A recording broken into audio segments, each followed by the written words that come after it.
Yo, internets. What's up? You are tuned into the Combat Jack Show, www.pncradio.fm. Salutes, Numinati, and all of that. What's going on, my niggas? Everybody good? Everybody good in the studio tonight? It's gravy. Excellent, man. Yo, a lot of things going on. We got a great show lined up for tonight. What happened to the Mixie dudes, man?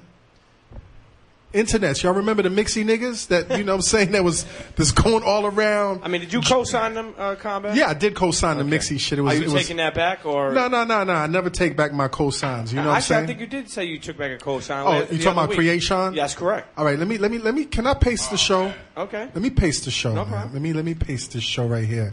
Premium Pete. Yes, sir. My dude, good seeing you. Absolutely. Yo, man, I got a lot of shit on my mind, man. Like a lot of shit changing and moving forward. But I'm always looking forward to this radio show. Any of y'all ever cut your nose shaving? No. Internets, y'all ever cut your nose shaving? Like, you mean like right by the... Like, you see this right here? Yeah. Like on the tip of my fucking side of my nose, I was shaving 2 days ago, and I guess I probably spaced out and just sliced off the top. I mean, what time was this when you were shaving? It was like about 9:30 in the morning. Oh, okay. But I mean, am I losing my mind or what, man? It's like...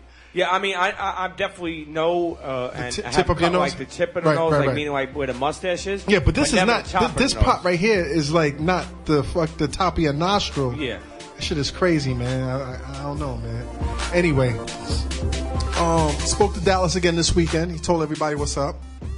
You know, he commented. He said, you know, he likes the show, listened to it from afar.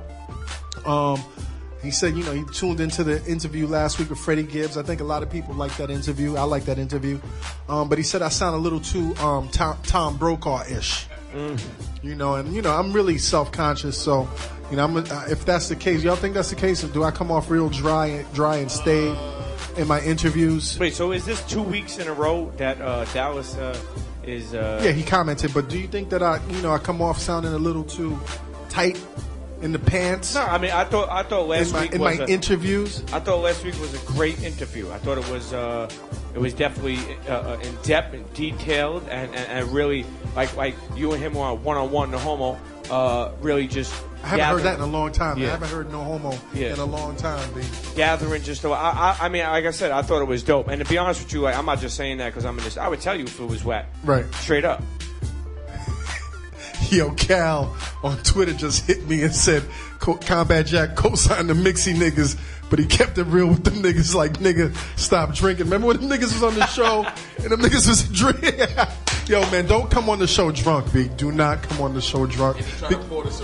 Yeah, they did pour some Ciroc. Yo, I mean, for starting off 2011, I still salute them niggas because they really did kick it off with a bang, and they had the whole world watching them for like a minute. They had a minute. You know, anyway, salutes to the Mixie niggas. Yo, I won. I found a glitch in the system this week, B. Like, I beat the system this week.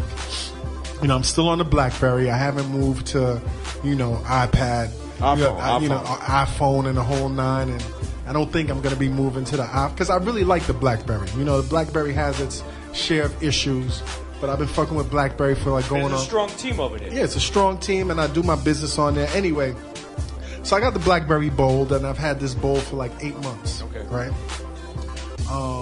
You know, I had to upgrade, and I had to extend my plan and the whole nine. So I bought it 8 months ago. About 3 months in, something was wrong with my BlackBerry. The keys stopped fucking with me. The keys got fucked up. Returned it. They exchanged it, sent me another one. Then about 3 weeks ago, my screen was fucked up. I couldn't see anything. That shit was like the Matrix. Just, you know, glitching. You dropped the phone at all? I never dropped my phone. Okay. I never get, like, they always exchange my shit because my shit is in pristine condition. I'm an asshole with my, you know, technology. Okay. So, you know, replace that shit. They sent me this new one about a week and a half ago. I noticed last Thursday that my shit wouldn't charge. So I said, man, went to the T-Mobile cats. T-Mobile looked at my phone. They said the shit looks pristine. They could tell I got it like a week and a half ago. But this port right here, the side port, is loose. So when I charge it, I have to like jigger it around and shit. So I'm like, fuck, this is going to be my 4th time fucking replacing this BlackBerry. I mean, they're hating you right now. No. Listen, so I was at the T-Mobile, and I don't care if I put money on the spot because he's a good dude. I went to the T-Mobile on 8th Avenue and 23rd Street. Okay. Saturday morning. Like, yo, what's wrong with my shit? So there's this dude, like, that the manager of the joint, Puerto Rican dude, he pulls me to the side. He's like, yo. You know, instead of exchanging your shit for new BlackBerry. Oh, he's selling you some weed? What? Was he going to sell you some weed on the side? Premium Pete. I mean, listen. He pulls me to the side and he's like, yo. Instead of going for the okie doke and getting another BlackBerry Bold, you know, they just came out with the new BlackBerries. Yep. And then I saw the shit. And that shit was like, shit was like gleaming, the touch screen shit. It had the metal, you know what I'm saying? That shit was heavy. Yeah. That shit was like, bro, that shit was 2011, B. That shit was some serious maybe even 2012. Grown man shit, you know what I'm saying? So your man pulled me to the side. He was like, yo, you've been down with T-Mobile, you know, since like going on 10 years. This is what you do. You call and you ask for the loyalty department.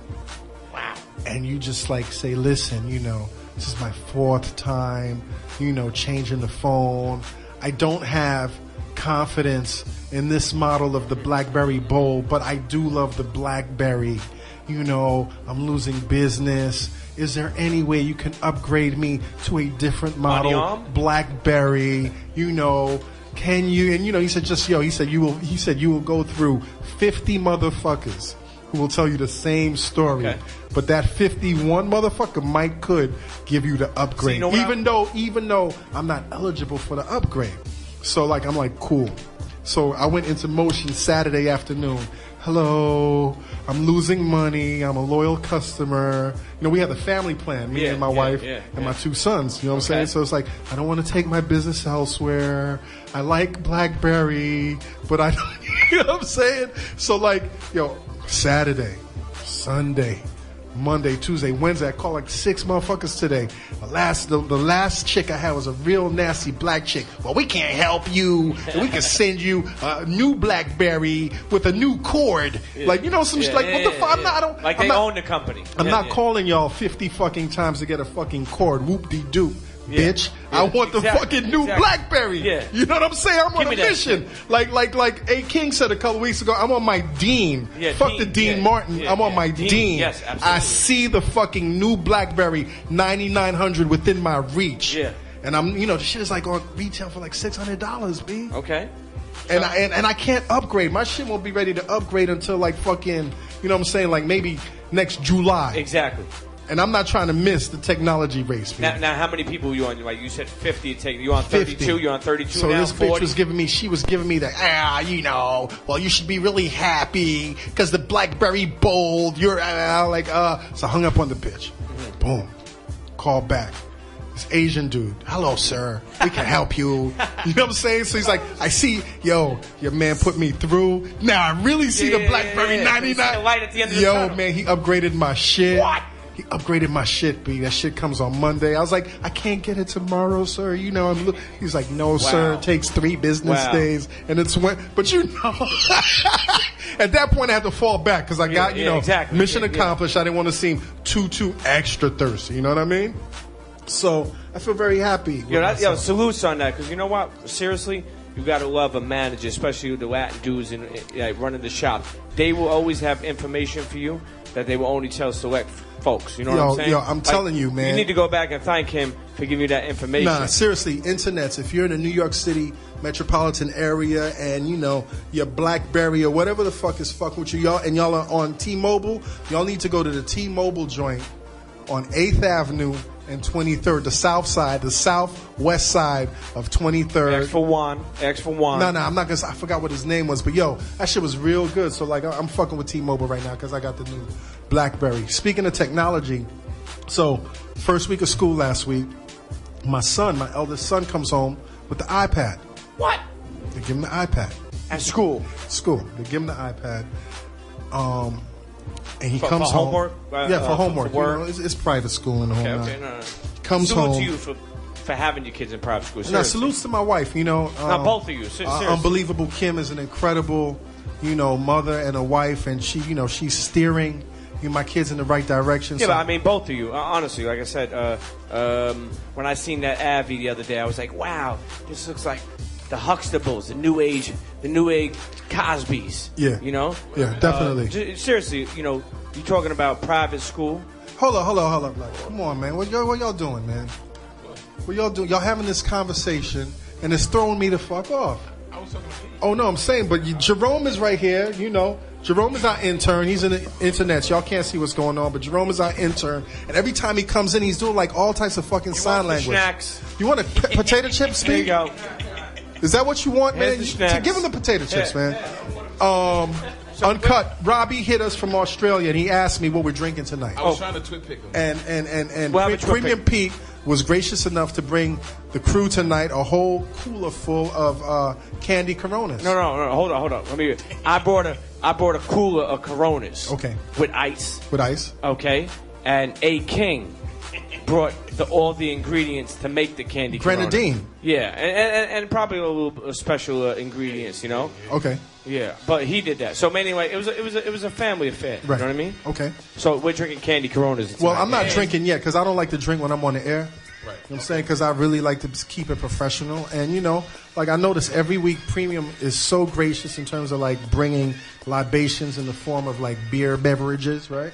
And because I don't drink, by the end of the show I'm parched and there's no fucking beer. Now, I mean, I always look at it like this, to be honest with you. Like, what the fuck? I mean, I grew up with some friends, like, you know, like, I grew up with some friends where you go out to eat, and they'll exactly tell you what they ate on their bill, or they'll only come to your house with I hate those Arizona iced motherfuckers. tea. Like, no, I only had one shrimp. Yeah, like, yo, for me, like, real talk. Here's $1.50. This is not new. Like, How the fuck we gonna have Yeah, a $60 exactly. bill?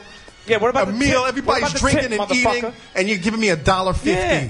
What about the tip? Like, Scratching your 2 quarters like, Yeah. thank you, Laurel. Yo, dude. Scratching your quarters like, I only owe you $1.50. Yeah. Yo, I hate that shit. That is so ghetto. Exactly. We gotta get out of this ghetto people mentality, still yo. do that. But the point I'm trying to make is, for me, Combat Jack Show, this is not where it's starting. This is where it's always been. Yes. Meaning that, like, yo, if I come here and I spent $6 on some beer for me, Yes. I don't mind spending $10. So a couple other people, if they wanted something, you know what I'm saying? Like, listen, Big always said, you know what I'm saying? Like, spread love. Spread love is the Brooklyn way. You know what Well, I'm saying? listen, man, I want to give a shout out to DJ Ben Hameen. He's not in the studio tonight because I think he got wrapped up. He's in Houston. He's in Houston, right? He's in H-Town. What's going on? What's he doing in Houston? Who knows? You know, Ben Hameen be moving kind of strange and shit. I mean, that's your boy Breezy, but he be moving kind of strange. Like, is he a Fed or is he moving shit? No, I mean, because he's been to jail. He's on his dean, probably. I mean, listen, as long as he's not having his dreads manicured out in Houston, then Ben Hameen, you know, you good. Exactly. You know? So in his stead today, we have DJ. I'm sorry, what's the DJ? All in one. All in one. DJ All in One. Where you from, man? What's good? Everywhere, man. Florida, Chicago, Okay. Connecticut. Well, you living in New Jamaica, York right now, living in right? Brooklyn. Okay, you're a good DJ. I mean, A King says you're highly recommended. Hold on. He's a violator DJ. You're a violator DJ. Violator DJ. What does that mean? What exactly does a violator DJ mean? Well, I'm with the whole Violator All-Star DJ crew, International DJ crew, and then day job I work at Violator Management. Chris Lighty, Lori Dobbins, Claudine, all the whole crew. Okay, so how do you like being a violator, man? It's good. I like it. Good, man. Congratulations. You've traveled the world? A little bit. Okay. London and back for a day. Nice. Nice. Well, all in one, welcome to the Combat Jack Show, man. I hope you have a good time, man. Make sure these motherfuckers save you a Corona or a candied Corona or whatever the fuck they want to save you. Make sure you get it, man, because these motherfuckers in here is very thirst. Here comes Jerome again with the fucking hand signs. Jerome, what's up? Talk to me. Okay. Okay.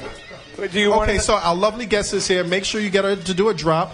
Ask her if she wants some water or a beer or something. Come on, man. Be a great host, dude. Be a great fucking host, man. Stop fucking coming here with the hand signs. You know This what? shit is hard enough keeping my concentration, B. I was about to talk about my son with that fucking iPad, and then we went off to, you know what I'm saying? Motherfucker. Combat, it's about fucking time that you actually are starting to crack the motherfucking whip. Yo, Yes. man, you know, Listen, we really just gotta be, you know, we gotta tighten this shit, man. I mean, we've had a great 1 year. We're in our second year. This is our third show of the new season. Absolutely. And we're focused, man. So I mean, listen. we can't be stuck on the same shit that got us over last year. Anyway, let me get back to this story. iPad. So my son comes home. How many minutes we got? It's 21 after the hour, so I think we got about 3 more minutes. 3 more minutes. Okay. Son fucking comes home with the iPad. Everybody's thirsty. His brothers are thirst. My wife is thirst, and I'm like, ah. So I let everybody touch their shit. And he's being, he's 14 years old. His first year in high school. He gets an iPad. You know what I'm saying? So he's being real, he's acting like he got a new car. Exactly. You know what I'm saying? So I'm like, I let everybody run through their shit. And I was like, let me see. And he giving me the elbow, kind of moving his shit away. And every time he's giving it to me, the shit is locked. I'm like, what's the passcode? I don't want to give you my passcode, Dad. So he'll punch in the passcode and shit, and I'll close it, and the shit shuts off. Yeah. I'm like, give me it's me, B. Give me the password. It's me. I go through the same You're shit. my nigga, dude. I told my, internets about 6 months ago, I shared with my son, my beloved 14-year, I shared with him in confidence. Took him to the basement. We had a man-to-man talk. He told me he had his first kiss, and I told him that I smoked weed. Now, so we had that moment. And what he said. That's not the point. I like the moment. It's not. So we had that moment. This is my man. You know what I'm saying? He rides shotgun with me all the time. You know how it is sometimes when I'm driving some of y'all home. He's always riding shotgun. You know what I'm saying? That's my man. And now he's like, I'm fuck you in the passcode, B. But once he opened that shit up, I discovered, man. Y'all know this game Unblock Me? Absolutely. That shit is remarkable, B. Yeah. I was playing Angry Birds before, but Absolutely. Unblock Me, B. Unblock Me is the next level shit, B. It's kind of like a puzzle with wood and shit, and it's crazy. I don't even want to fucking see Angry Birds anymore. Internets, listen, A-King is giving me the signal. He's saying that we got to go to a break. You know what I'm saying? Because our lovely guest, Angela. Salute to A-King. He's on his team tonight. Oh, no, one more thing I got to say. A-King, thank you. A-King, thank you. Because today I got a text at 7 o'clock this evening that the computers in here had crashed. And we had to fucking cancel this show. Yeah. As I'm fucking getting this this fucking text, I'm looking at Angela's timeline, and she has tweeted to the fucking world that she's going to be on this show. If we did not have this show tonight, B, some fucking computer would be fucking floating out in the East River right now, B. Y'all know, I'm mad respectful in the whole night, but as a team, we got to ride together. The show must go on. So A-King came here early. He rejiggered everything and this and that. I'm saying, A-King, my dude, salute. It would have been a bad scenario. What was the issue, man? Do we have to upgrade or what, man? Nah, man. It's just a common thing, man. Where we don't do CDs no more. You know what I mean? So it's people. We got 60, 70 people. I don't think they could hear you, man. Your levels be low, man, on the regular, man. Check. On some smooth shit, be nigga, nah. you your sex symbol now? Yeah, every time I come in here, we don't use CDs no more. Oh, take it easy. Nigga, Listen. What the fuck, you Von Harper, B? It's the Combat Jack show, B. Combat, but you need to take What it the easy. fuck? Man. Am I Check it out. Just all right, go ahead, man. Fucking Blaxican hair, B. Oh, wow. The Blaxican hair every time, man. The white man has found a way to fucking divide us each and every way. Sarah Palin, but that's another story. Okay, that's another story. Damn, what I was saying? What were you saying? The computers, B. It's the flash drives, man. If you go to any organization, any when you go to record companies and you're trying to play some music, one thing they tell you to do is don't stick your fucking hard drive or your flash drive in their computers. Yeah, of because course. viruses and shit. And coincidentally, we had a couple of those situations, but it's all straightened out. You know what I mean? Give yourself a round of applause, man. Give yourself. Yeah, listen. A round give him a round of applause for one, wearing the appropriate attire. He looks and give him another round of applause, Combat, for not being on the timeline of Amanda Davis. Well, you know what? He's not. He's Not usually he's not yet. A-King is focused. He waits till we usually the first half of the show. Top of the second hour, you know what I'm saying? After because A-King, is a hard-working man. He goes to work at 5 in the morning or whatever the fuck he does. That's You know what I'm 12 saying? jobs. I guarantee you, in the middle of our interview with Angela Yee, I'm gonna look around and he's gonna be. Well, he's gonna look. I'm gonna look around. He's gonna be on Amanda Diva's timeline. I'm not. I don't. What are you talking? talking about? Yo, are we gonna have Amanda Deeb on the show? I mean, No, we're not. Angela Yee, but let me tell you something. Angela Yee is phenomenal, man. She is phenomenal. You know, I met her years ago on the low. That's some old. Yeah. You know what? Shit, all right, you told me I had 2 minutes, right? Yeah, you had 2 minutes. All right, let's stop walking down memory lane. You know what I'm saying? Suck down the rest of that candied Corona. Right? Listen, internets, you're tuned into the Combat Jack show, www.pncradio.fm. Yep. Internets, you're tuned into the Combat Jack show, www.pncradio.fm. Yo, hey, King, what the fuck was that last little shit that you threw in? It kind of threw me off, man. That real voice. No sexy. Yo. Damn, I can't hear my. Oh, there we go. There you go. That was some Juicy J joint. Okay.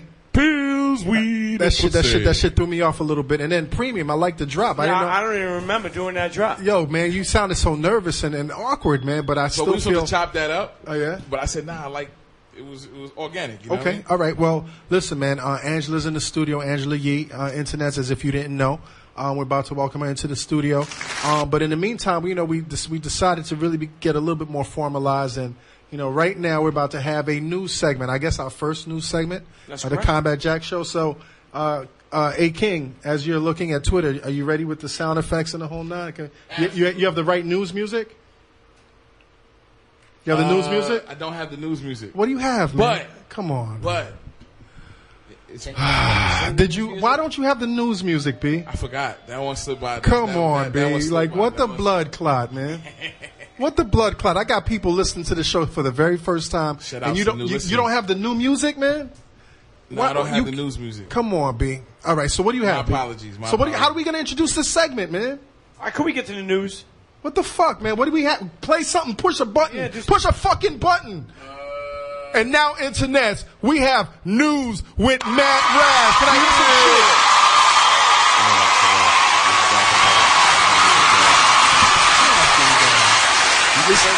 This is Matt Raz's first time on air. Matt, break the news. What's going on in the news today, man?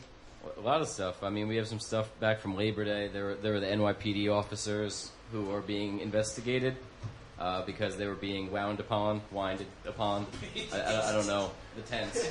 But by some beautiful West Indian women at the parade. I saw the video, man. You sent me the video, and what do you think of that? I mean, they're not doing police work, but community relations is part of it. Community relations is part of it, and I thought it was kind of amusing, that they were grinding. I mean, it's fucking the West Indian Day parade. Now, unfortunately, on the other side of town, some people were getting shot, right?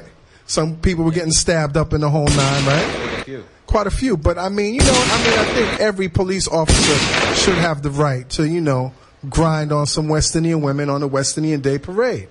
Hey, Ken, what's going on with our gunshots, man? Is the went off. You didn't hear it? No, I didn't hear it, dude. You didn't hear it? I didn't hear shit. Internet, did y'all hear the gunshots? We still developing this segment. Exactly. All right, next week, are you gonna be on your dean? I'm on my dean now. No, are you gonna be on your dean, dude, next week, B? I'm on my dizzle. Okay, so Matt, so the West Indian shit broke out, right? Yeah. So I mean, And don't be nervous, man. Don't be nervous, man. Ease into it, man. I mean, the other thing that was going on was we had the councilman. Yeah. We had Jumaine Williams was detained by police at the same time. Right. He was basically thrown on the ground. Winning. Motherfucker. Tripped him, and so he got. Was this a Jewish man? No, it was not. It was a man of African American. Get the fuck out of here! They tackled him. They did. They basically tripped him, and they said they had him cuffed for about 30 minutes. And I read that he had the right to walk within the parade movement. He had permission to walk in what was called the frozen zone. Right. And he did that. Okay. I believe he was there with his wife, and they detained him. They locked. So how are they going to rectify the situation, man? Well, Bloomberg had an idea. He said that they should have a beer summit. A beer summit, but I've read that he doesn't drink beer. He doesn't drink beer at all. He kind of thought that was kind of insulting. But basically, he said they should have an open talk instead about random stop and frisks that are targeting Black and Latino. All right, well, that's pretty interesting. Well, thanks for that. What else is going on in the news, Matt? And Angela's in the studio. You care to join us, Angela? I mean, I'm going to introduce you formally in a couple of minutes. But right now we're just going through our news segment. This is our first time testing this segment, and this is the first time that Matt Raz is on the air. So, he's doing a good job. What else is going on in the news, Matt? I mean, we had the 9/11 anniversary in New York and everywhere. The memorial opened up. There's hand signals going Once on. again, that fucking hand signals. Fucking hands. No more hand signals in the studio. No more fucking hand signals. Yo, listen. No more hand signals in the fucking studio. That shit is distracting. That was my first hand signal. Okay, no more hand signals. And a couple people saying they can't hear me. And this is the first time Matt is on air. So speak the fuck up, Matt. No, don't bully Matt. Matt. Yo. Matt, are you nervous? It's okay. I'm just kidding. So tell us about what happened on 9/11, man. What happened on 9/11? What happened on 9/11? That's where you were. I mean, on 9/11, there were planes and towers. No. I'm talking about this 9/11. The 10-year anniversary. The 10-year anniversary. Of the disaster. We had a new memorial open. Yeah. We had a camera on show in the library. A lot of things went on. We also... Go ahead. I saw that new memorial. They have the one tree that survived, and they had that there at the new memorial. Is that memorable to have, like, the one tree? The one tree that survived, yeah. It's a big deal. It's a big deal. The only thing that was still standing. Well, I guess that is kind of a big deal. Now, what I thought was kind of ironic was how we went into this whole terror alert. On the 10th anniversary of the terrorists, the terrorist attack. And I'm thinking, like, yo, them terrorists really are not being creative, B. Like if those motherfuckers are really thinking about attacking on, the 10th anniversary, and if they succeeded, and if New Yorkers fell for that shit, everybody's an asshole. Like, everybody's an asshole. Like, how you that's some Keystone Cop shit. Yeah, you heard they stole 3 police vans and everything that day? No, I didn't hear that. Mm-hmm. The day before, actually. They found 2 of them. One of them was still missing. Now, who allegedly stole them? We have no idea. The terrorists. Yeah. The terrorists. Who knows? Right, that's crazy. Matt Raz, what else is going on, man? We had the air. Do you want to cut this segment early, or you want to rock with it? No, I don't want you to throw up, my dude. I'm not going to throw up. Okay, cool. Let's rock. Let's rock. All right. And give this man a round of applause, A-King. Give him a round of applause. You're doing good, man. Power through this. Matt Raz, power through this. Nike Air Mags dropped. Premium, I don't know if you... Premium, what do you think about those, man? It was for a great foundation, man. It was for the Michael J. Fox Parkinson's research, man. Nike came out of nowhere. Pulled the mafia move in the footwear company, man. Had every single, pulling out little movies, viral videos. But what do you think about the actual sneaker? I mean, you're a sneaker dude. Yeah, the Marty McFlys. I mean, those are the original sneakers from the Back to the Future 2, except they don't do no power lacing. They couldn't do that, supposedly, and they tried to do that in 2015, but it's all for a good cause. What's the power lacing? Well, were you a Back to the Future fan? Not really. Okay, well, in Back to the Future 2... Were you a Back to the Future fan? Yes, they, lace up themselves. Yeah, power laces. Yeah. Okay, I see what you're saying. And in Back to the Future 2, he put them on, and they just, power lace by themselves. And, any sneaker love. So you understand, when they drop this, you put 3 people in the realm. You put sneakerheads in the realm, you put movie buffs in the room, and then you put, geeks in the room. You know what I mean? Like, all tech gadgets and all movie buffs that love Back to the Future. And those guys are, crazy in their own, you may not believe that, but Back to the Future fans is crazy. But is it technologically possible to have the power laces? Well, what happened was Tinker Hatfield, he's the one that designed it. He's one of the main designers in Nike. He explained that when Michael J. Fox had that shoe in Back to the Future 2, that they actually had, he was wired up with wires down his legs in the jeans, and he had a little battery pack on there. So what they did is they went for the whole shoe lights up. Charges for 5 hours. They're only releasing 1,500 pairs, 10 days on eBay, 150 pairs a day. So far, they raised over $2 million. Nice. And then they got Sergio Brin, and then they got the Google co-founder that's matching up to $50 million. So they're going to raise a lot of money for Parkinson's research. And a lot of people just didn't understand why Nike came out of nowhere and did this, but it was all to hurry up. I mean, if you watch the video from Michael J. Fox, it kind of hurts, honestly, because... he doesn't look well. He was on the Letterman show. Like I said, Nike knows how to do all this. Now, with regard to sneaker releases, do companies like Nike usually release sneakers that spontaneous? Yeah, but to be honest with you, if they released these in the stores, someone would have died. Right, it would have been crazy. So you're not getting a pair? No one's getting it. Okay. I think they said the most expensive somebody paid $79,000 for a pair. $79,000. Yeah, well, it's charity. It's charitable. And Tiny Temper bought a pair. Tiny Temper for $37,000, which is Kid Cudi crazy. bought 4 pairs. Kid Cudi, huh? Yeah, he bought 4 pairs. Awesome, No awesome. one is getting a free pair. Like, no VIPs. Like, you know how we all get hit off? Anybody No, that's... you know. get hit off. I don't get hit No, off. there's plenty of people that get hit off. I've never got hit off. Well, with I a pair mean, of you know... sneakers. I Not mean, yet, premium. If you're a sneaker influencer, you get off with sneakers. If you're in hip-hop, you go to special parties. I don't know. You There know, you you go. get, you know, Team Epiphany. Where you at? Well, thanks for that, man. Matt, what else is going on, man? You got Gucci and T.I. both back in jail. Awesome, right? That's some awesome shit, right? Like, I salute. Give him a round of applause, A King.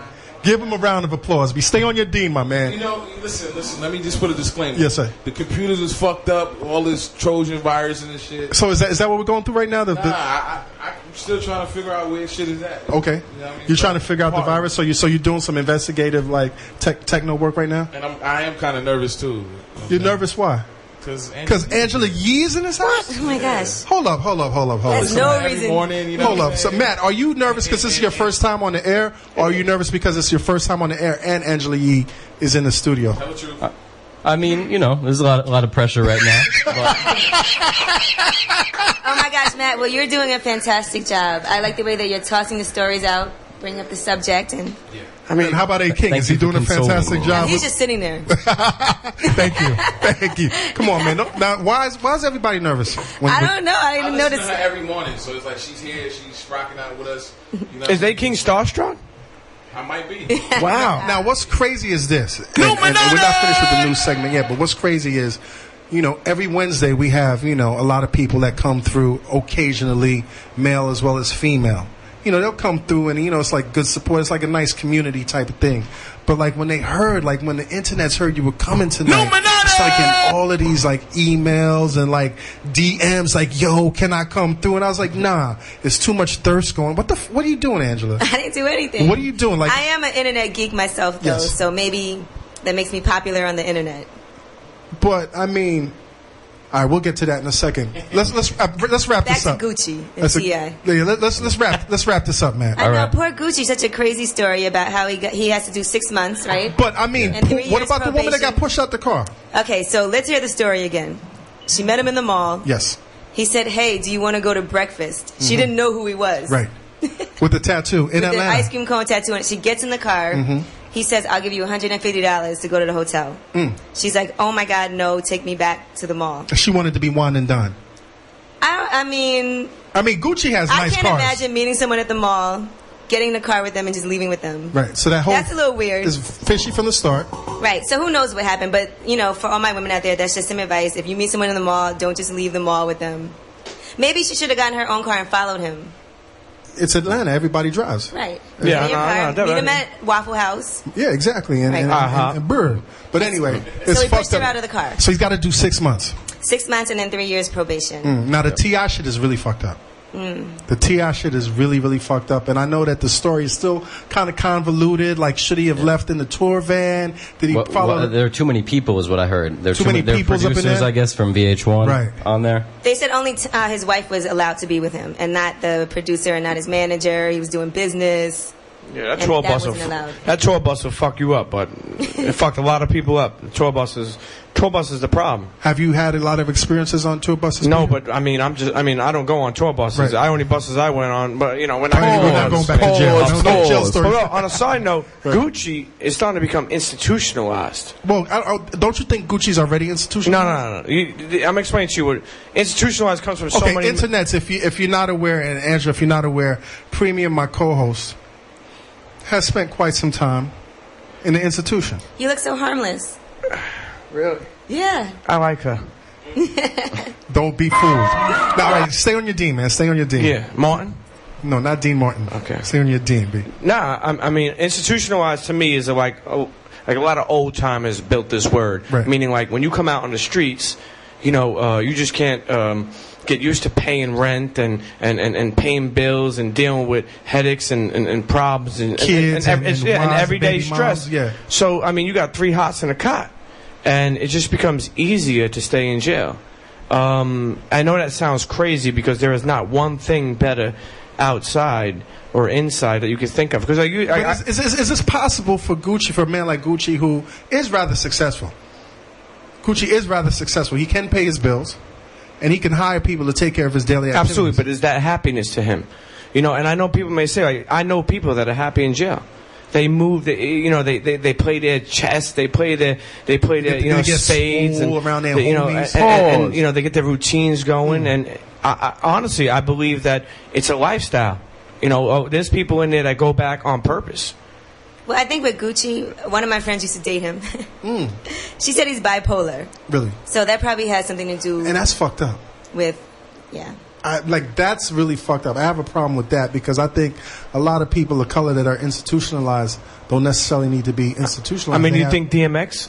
He's DMX institutionalized. is calling out for help. That's institutionalized rap. Shout out to my girl Foxy. Okay. You know what I'm saying? That what they did to that girl, I think was a little, she kind of needs a little help. Matt, what else do we have in the news, man? And power through this, man. You're doing a great job, man. We got Rick Ross and Krayshawn beef continues following their backstage confrontation at the VMAs, which wasn't really a confrontation. I didn't feel like they're kind of just staring at each other. But he said he's going to pay $50,000 to ruin her week, and that they should smack up her baggage handlers. What do you think? I mean, I would hope Rick Ross wouldn't do something like that. Right. That's probably all talk. If I were him, I wouldn't have gone on record saying that he already got in trouble with the Vlad situation. Right. So, and that was costly, like $350 or something like that, right? yeah, and Vlad did go and buy a new place and everything. Very nice. But I think that it was a poor decision to say that in an interview. Yeah, and I don't remember. And I wouldn't be beefing with Krayshawn. No, and I don't necessarily remember him saying that with 50. Necessarily. Like, he wasn't coming out his face like that with regard to 50. Now, I do understand that at this point, Creation has become so fucking annoying. So fucking annoying. Like, she doesn't have the right to talk shit about anybody. But I do think maybe Rick Ross feels like I can't just let anybody talk crazy like that about me. But he has, though. If she does it, then is it all right for anyone to do it? If I let this girl, Krayshawn, get a pass, does that mean that now anyone can talk about me? I got to shut it down somewhere.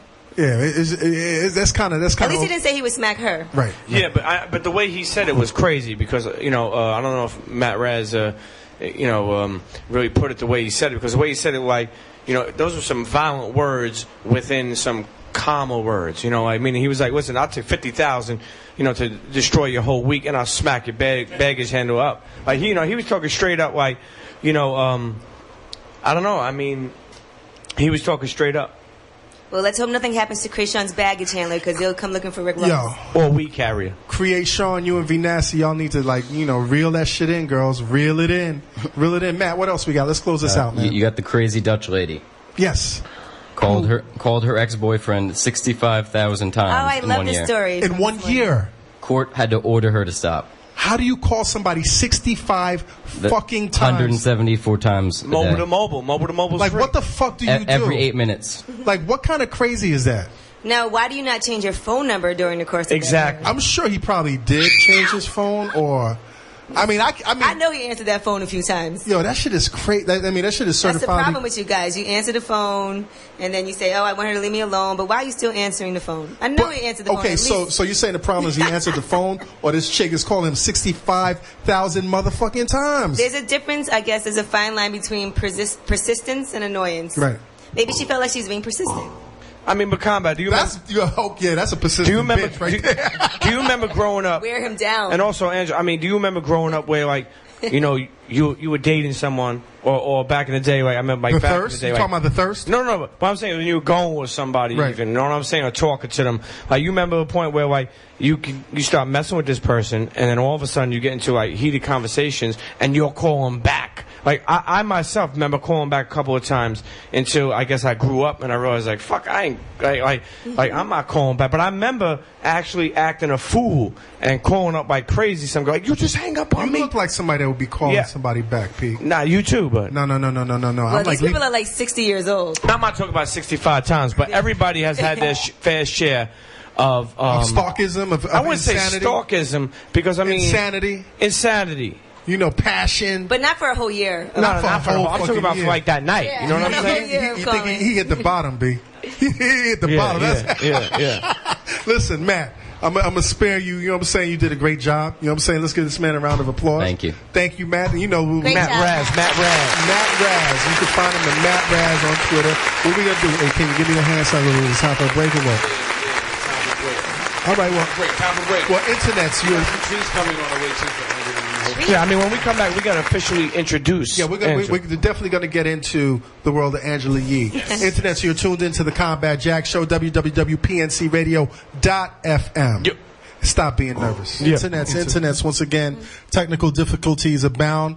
We are suffering a virus, right? A computer virus. Is that what we're going You're through? suffering from a virus? No, not myself. Oh. The computers. Like we had this scary moment today where Alex, the guy that runs the studio, texted me like around 7 o'clock and said the show might not go on tonight. I was like, that's not fucking happening. That's not fucking happening. So a king rushed over. He rejiggered the computers and the whole nine. So we're still. So dirty flash drive. yeah, so we're still not up 100%, but we're up, and I'm glad to have you on the show. Internets, if you don't know, you're tuned into the Combat Jack Show, www.pncradio.fm, and in the show, in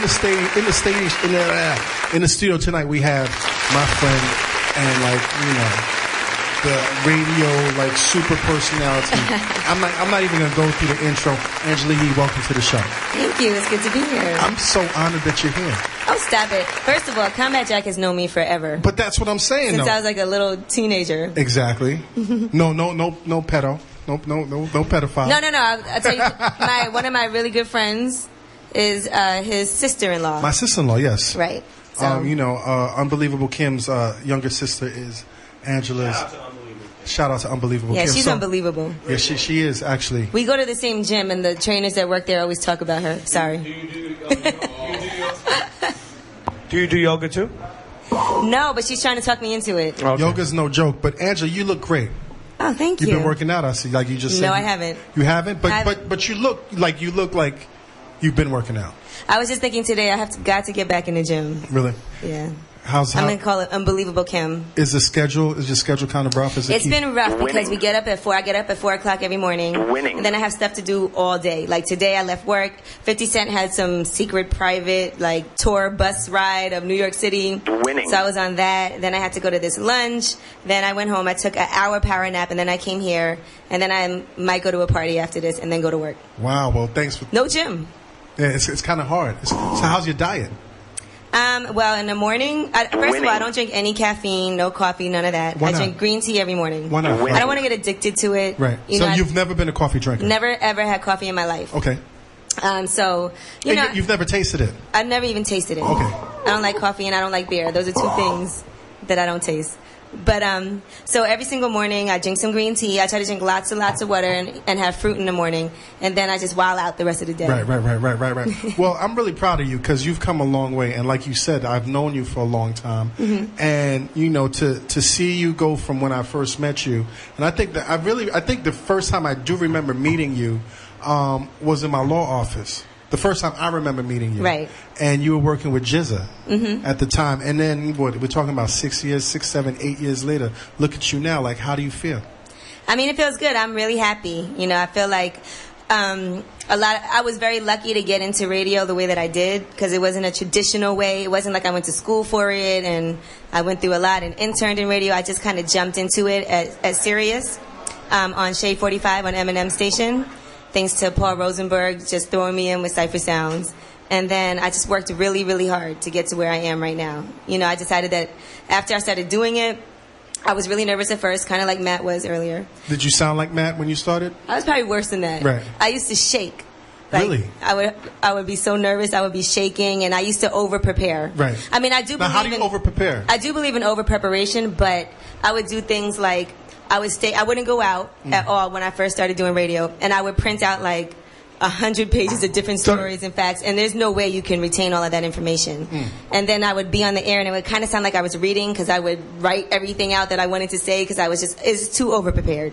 But it takes a while to get loose enough to be able to just flow, Now, I would imagine, though, that, now you're in the public eye and the world knows you, no exaggeration. Is there a pressure, especially since you're a woman, to stay looking as good as you do? Oh my gosh, I was just talking about this the other day. There is a lot of pressure. I was with one of my friends yesterday, Santi Gold. Yes. And Santi Gold and I are cool. We went to college together. You guys were roommates together. Yeah, that's one of my best friends. And we were talking about how I go out and she goes out too, and we're not used to having to look nice all the time. I might go to a party and I'm just I don't really do my hair. I'm very low maintenance. I don't have I have a friend of mine who's a makeup artist, and she'll do my makeup for special things, but Right. I don't have like a stylist and a makeup artist and all of that. So every time I go out, some people look great. Like, people look great when they go out. Right. A lot of actresses and models, and then you go out and they want you to go on the red carpet and you're not really looking red carpet ready. And then people will leave comments like, why does Angela look like she's always coming from the gym? But I mean, you're lucky though, because that is your hair. Yeah. That is your natural hair. So I mean, you know, having that natural hair, you could do whatever the hell you want to, because it's always going to look good. it For the sounds most good. part, right? Listen, if my hair wasn't like this, I would definitely have dreads or something, because I do not have time. Like, all I do is wash my hair and go. But it would be nice if I put a little effort into it. It's just hard. Like, I get up at 4 in the morning, and usually I don't have time to really I go from work to here to there to a party. You know, people don't understand that. Like, it's not like I'm at home all day and then I can go out at night and be relaxed Right. and, you know, go to You're the always hairdresser. thinking about waking up at 4 in the morning. Right. Exactly. Are you obsessed with that? That 4 Yeah, in the you know morning? what? Every time I go out, or if I'm up at night, all I'm thinking is calculating in my head how many hours of sleep am I going to get. Now, that I'm shit's- like, okay, if I leave now, I get home in 20 minutes, and then I can sleep for 2.5 hours, and then I can go to work. Now, how long have you been waking up at 4 o'clock in the morning? We just started doing this morning show in December. Right. So it's only been a few months. But before then, on Sirius, you were I had to be here at 8 at Sirius. okay, so you had like So a it's a little leeway. huge difference. Right. How do you Yeah. like commercial radio? I mean, I think I started off in satellite. Now, this is going to sound crazy, but they treat me way better at Power 105 than they did at Sirius XM. But how are they treating you at Sirius? Well, I think that because they have so many different stations, Right. I don't think that hip-hop was a priority for them.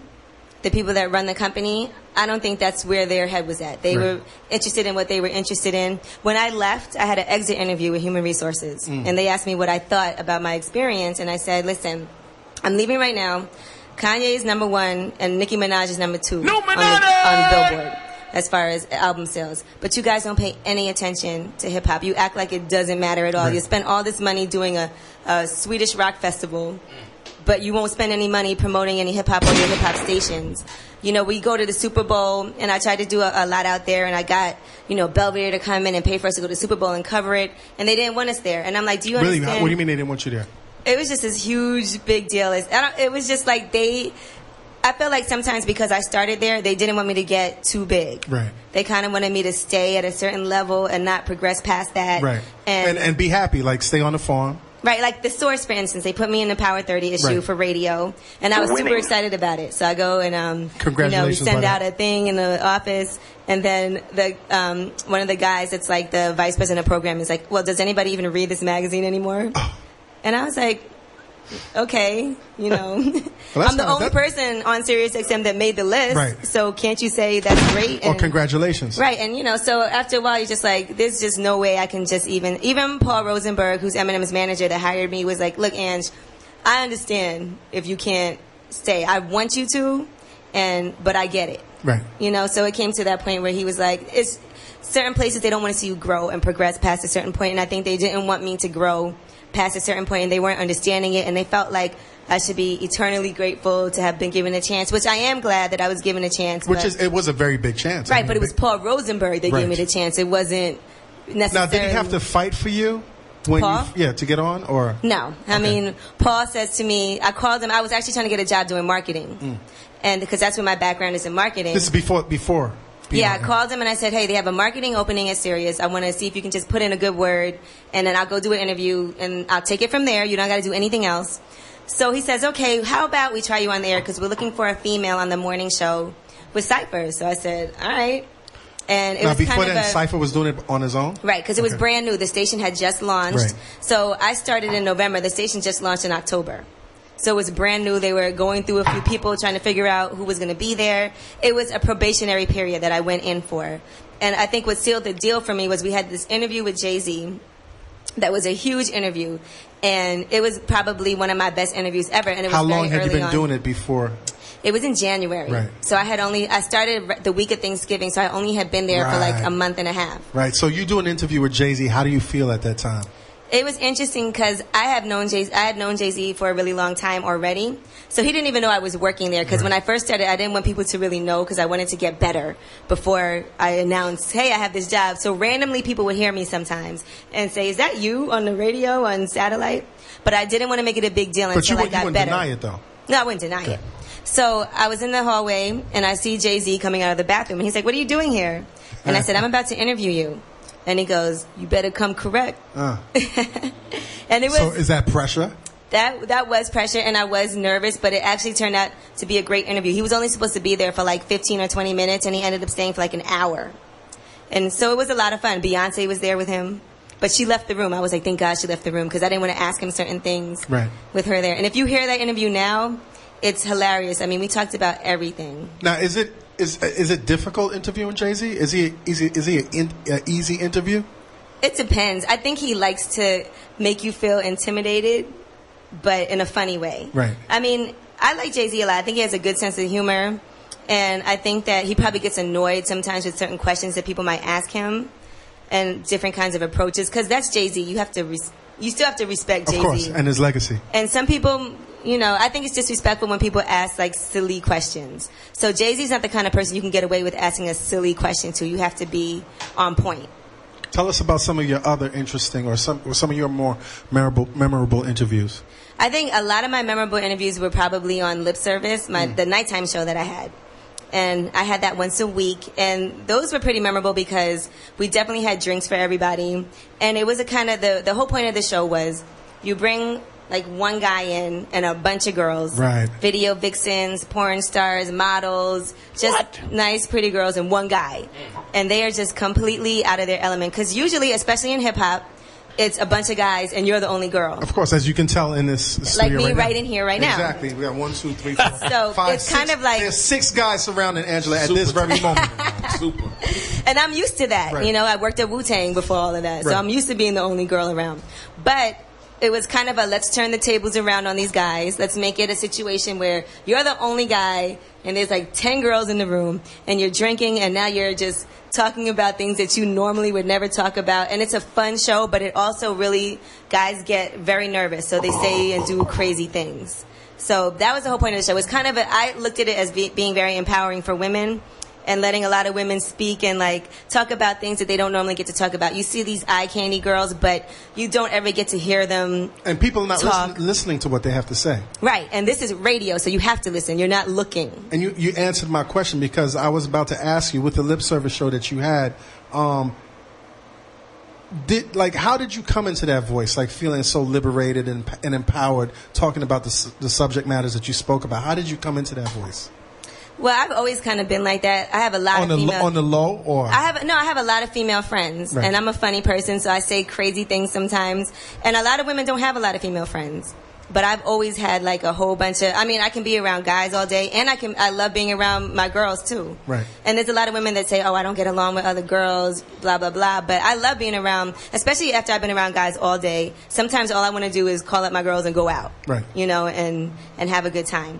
And I'm not like a jealous person, and I just like to help I helped a lot of other women out and get jobs and like whatever I can do to make us be more included in this. So I think something like that was an important thing to do. We had Amber Rose on the show before she dated Kanye. That was the only interview that anybody had ever heard her talk. And how was she? She was cool. At that time she was in video. She was like, just, tell people I'm the bald girl in the videos, because that's how people knew her, the bald-headed blonde girl in the videos. And, it was a funny interview. She was talking about how she prefers women to men, and she was dating a woman at the time.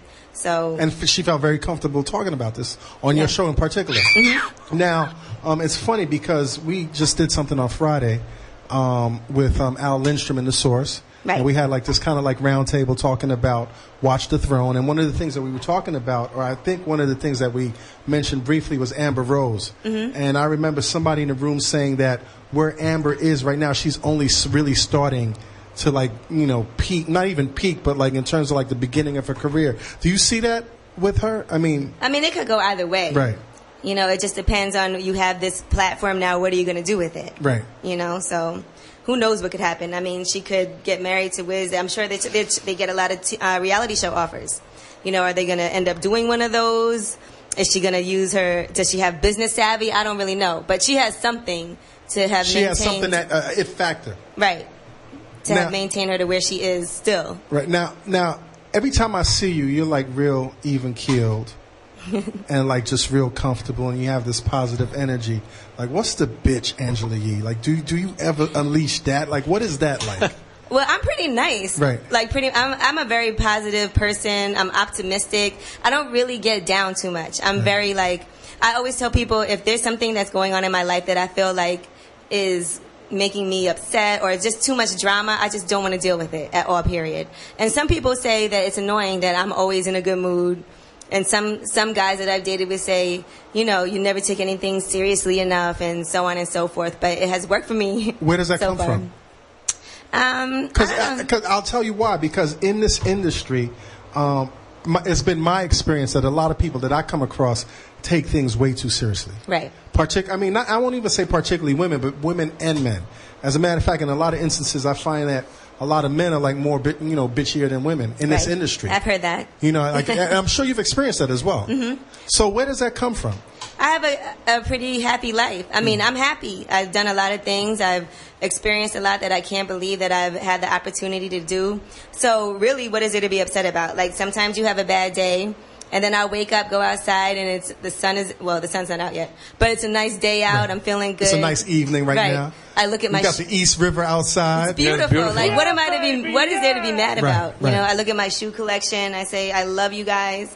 Like, why would I be mad? She got a crazy shoe collection. I was reading about the shoe collection. I was getting to that point where, you know, you have a shoe collection that's reportedly worth about $70,000. I do not know how much that shoe collection is worth. And it's funny because that one little quote was just like an offhand. They were like, what do you think your shoes are worth? Like $100,000? I said, I don't know, maybe like $70,000. Now, how long ago was that? How long ago did I do that interview? Yeah. Maybe like 6 months. Okay, so have you upgraded your shoe collection? Absolutely. Definitely have. I've gotten so many shoes. I take pictures of them in my phone. But you know what's funny? People were upset about that interview. They were saying upset? A lot of, comments. They would say, oh, she has spending all this money and da-da-da-da. Like, who's saying that, though? Just, how people leave comments. The internet. Crabs. Yeah, the internet. There was one website that is a fashion site, Refinery29, and they thought it was tacky and blah, blah, blah.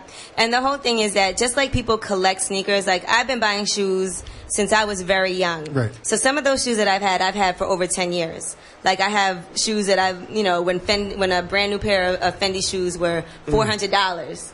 As opposed to $1,000 like they would be now. So I have stuff from so long ago. So it's not like something that I just started doing that I spent $70,000 in 1 year. It's something that I've accumulated over 10 years, right. That I've always, been in love with shoes. Earlier on, even when I was younger in elementary school, I used to buy sneakers all the time. My mom, So you were a sneakerhead? Yes, well, not anymore really. Right. But we grew up in Flatbush. My mom's friend owned a sneaker store on Flatbush Avenue. So I would go over there and pick up sneakers, and my mom would pay for them later. And so I would always... Oh, you had that carte blanche. Yeah, credit on the arm. I Yeah, carte blanche. As a little kid, going to sneaker store, I would wear my sneakers banana! at the store. That's like a corner store carte blanche. Like if you send your kids if you were real cool on that block, right. You could send your kid to the corner store to get some melt and not even pay for it. Put it on your tab. I walked out with some brand new sneakers and didn't even pay for them. I wouldn't even tell my mom. I would just go get them, and I'd be like, you got to go pay for these. Right. Now, I'm going to ask you, because, my wife, you have history with my wife, and, she's biracial. She's, African-American and Asian, Chinese. You're biracial as well. Mm-hmm. How was it growing up being biracial in Flatbush? I think, for me... It was fine, but I could see how it would be difficult. Being half Chinese is not easy, especially when you have the Chinese last name and you go to school. And it's interesting because your father... My father's Chinese. Is Chinese, and it's usually the women, the Asian women that find their way into the dark. Right? Am I right? It is definitely in the dark. But no, my dad had a lot of game, I guess. My parents worked at a department store in Brooklyn together. That's how they met. Which department store? I forget what it was. It was called something else at the time. Genovese? Abraham and Strauss? No, it wasn't Abraham and Strauss. It didn't even exist when I was growing up anymore. I forget what it was called, but they worked there together. That's how they met. And he had game? I guess so. Because the Asian men that I know that date black women, they have a lot of game. Yeah. Serious game. My dad had like the long hippie hair. Okay. My mom had the afro, so they were like a cool young couple. So, I guess being Asian, I grew up in Flatbush. It's all black people. I went to all black elementary school. And did you get confused for being a chin? No. Oh. And internets, if you don't know what a chin is, there's a huge strain of like Asian and Jamaican citizens in Jamaica who kind of like they're biracial. It's and a huge clan called the Chins, or But they would do the whole me Chinese, me play joke, me. So you got teased a lot. Did you have to fight? No, and I never had to fight. I always had people fight for me growing Right. up. Okay. So you were always smooth. Yeah, I was. So you never I had had a good childhood. You never had a fight growing up. I never had to fight. The only time I ever got in a fight was in high school when I first moved to Jersey. I had to fight a boy. But What? it wasn't a real fight. Did you like him? No, Were definitely you calling him like Maybe he liked you. 65,000 times? No, actually, he did like me. He was terrible too, and so he would always wait by my locker and try to like walk with me and stuff. And I think one day, and when this happened, I was a virgin, and he had told people that he slept with me like in the staircase at school. I didn't So he even kind of know tried him. to steal your virginity. I was like, I don't even What part know of the you. game is that? How you gonna Right. steal your School and virginity? Staircase. So I was like, yo, why are you lying to people? Blah, blah, blah. And he said, I never said that. But then people started coming around. And he was like, oh, you trying to say you didn't? So I punched him. And he fell. Now, where did that come from? Because you and just, I was new in like school. you just painted this picture as you being this real calm person who like avoids confrontation. Where did that come from? I mean, I was young. I was brand new out of school. Right. People didn't know me that well. Somebody was lying. And he was one of those kids that was... And it was your honor. Like it he was one of shitting those on- kids. He was in those classes where all they do is go bowling on Fridays Okay. and fix cars during Right. the week. So he wasn't even like really in school. So I punched him. He fell over his book bag. Then he got up and tried to fight me. But all the guys in the hallway were like, "Yo, if you hit it, we're gonna beat your ass." So that was the end of it. That was the only time I ever had to really do anything. That's crazy. How we doing on time, AK? We doing I'll good? tell you, Combat, I have a question. Honestly, man, I think this is a lot of information, man. I got more questions. You I know, know, I see that you- I don't get Angela here all the time. Oh, stop it. One quarter of the way yet. Nah, so can we continue? All right, so you're doing this morning show now, and it's very successful. Mm-hmm. You know, are you do you even pay attention to the ratings now? Because I would imagine that's a whole different game. Well, they pay attention at work. Right. It's what matters, you know? I think that we're good, though, because no matter what the ratings are, and the way ratings are is just weird. Like, I still don't completely understand it, because we didn't have ratings at Sirius. Of course. So the way it is like, people have these things called personal people meters. Illuminati! A lot of people have them, and if they listen to one station all day, that one meter could affect. It's like really weird how And it works. complicated and very corporate, I would imagine. But you know what does matter is advertising, and we do great with that. So people usually. And what kind of advertising are you really strong with? Like in terms of what kind of advertisers? Man, I don't know. You're not even paying attention. I just See, go now, to isn't work that and do my beautiful? job. Isn't that beautiful that you're in a space where you can do what you were hired to do Right. without I don't being worry worried about about any the of that. metrics and the numbers and all that shit? Because I've been in situations where you come in and it's one thing, and then you have to push the buttons and grind, and it kind of kills your spirit. So you're really, really fortunate about that. No, I'm very glad. We don't have nothing to do with, you know, what happens in sales. Only thing they might do is sometimes if they're trying to get a client, they might call us in the meeting. No problem, Right. you know. But yeah, so I think as long as people are noticing us, we definitely have like not just a local presence, but I do believe we have a pretty big nationwide presence. Because you have a great online presence right now. Right, and that's always been important to me. Even when I was at Sirius, that's probably what made Power 105 recognize me and want to hire me. Just the fact that they could see, even if you don't have satellite radio, people could watch the videos and see all the interviews that we did online. And Sirius had nothing to do with that. Right. That was all me. Like, I would say, okay, we got to film this. We got to get this up. You know, that was all like my doing, saying that this is important for us to have this online presence. So- you know, at Power is great because they film all of our interviews and they edit it and put it up for us. We don't have to do anything. Immediately. Great. Now, it seems like even though you're on commercial radio, you have a lot more. It seems like you're almost less censored than you were when you were on satellite. You think? I mean, it's from what you're telling me, you have all this freedom, and you know, it's not like you could curse or talk about anything, but it seems like you have more creative freedom in terms of where you are right now. Yes? No? I wouldn't say that. I mean, I think at satellite radio, you definitely have more freedom because there's there's a lot less restrictions as far as time. Like on terrestrial radio, you have to get into a commercial at 7:12 on the dot. Right. And do this at 7:22 on the dot. How do you like that? It's just very structured, but I think it's fine. I can work within those structures, no problem. And I think that's important for people to realize that you don't have to be able to curse in order to still be able to relay your message. And to I think it's a harder job to convey your message without having to curse. I agree. because I don't really curse a whole lot You don't anyway. have a potty mouth? I mean, I can, Right. but it's not part of my everyday repertoire. you There's know? another side to her. Yeah, sometimes. At night with Belvedere, yes. Real question. You're doing a morning show. You're waking up at 4 o'clock in the morning. You're seeing the same people every morning. Do some people start to annoy you? Because I know early in that morning, when you get to the studio, some people might have bad breath or the crusty mouth. Like, do people annoy you? Well, Or no somebody- one's close enough for me to smell their breath. Right, okay. But I do think sometimes we are a little bit on edge in the morning, but we all generally get along. Like me, Envy, and Charlamagne get along great. Who Some annoys things- you the most? Charlamagne? Wait, don't tell me.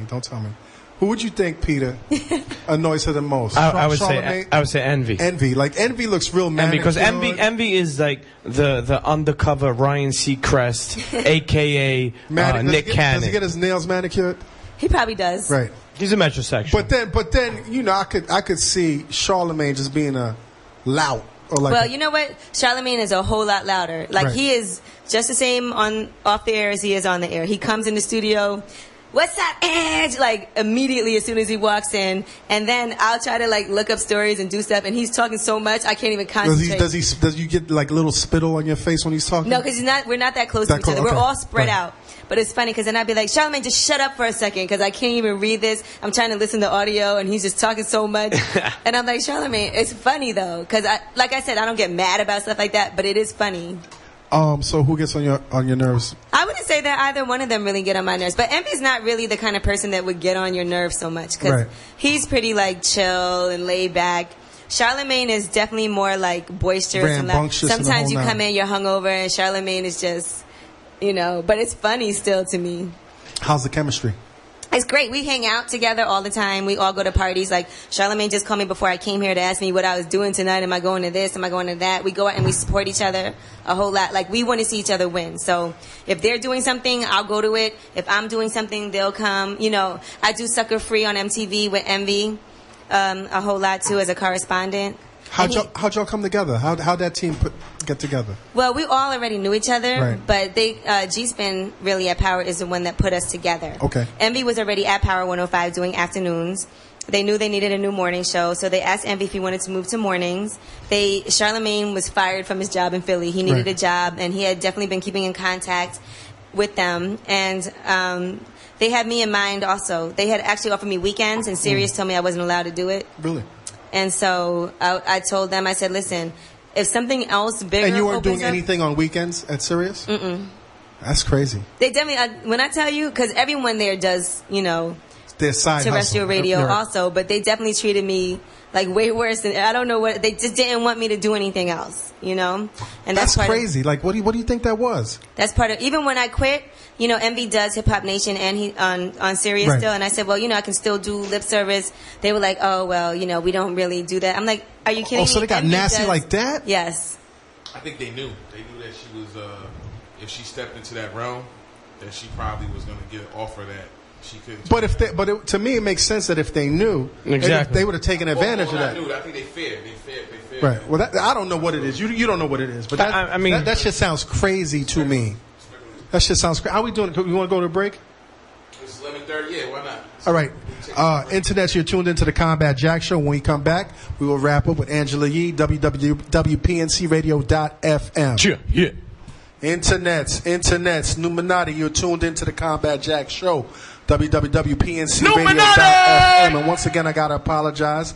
You know, our computer system is experiencing some type of virus issues. So, you know, we don't have all the bells and whistles, but, you know, we do have Angela Yee in the house tonight. Angela, you see Matt Raz has not stepped in the booth since he left. What's he doing? You got him nervous. You I got did him not. nervous. What is this, man?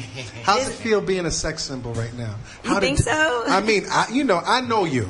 You know what I'm saying? So I've seen you grow into this, and like I said, I'm really proud of you. But you know, people don't know you. I try to do everything that's like so anti, Right. like I pee in the street and stuff, and people. You pee in the streets. Oh, A Twitter pic.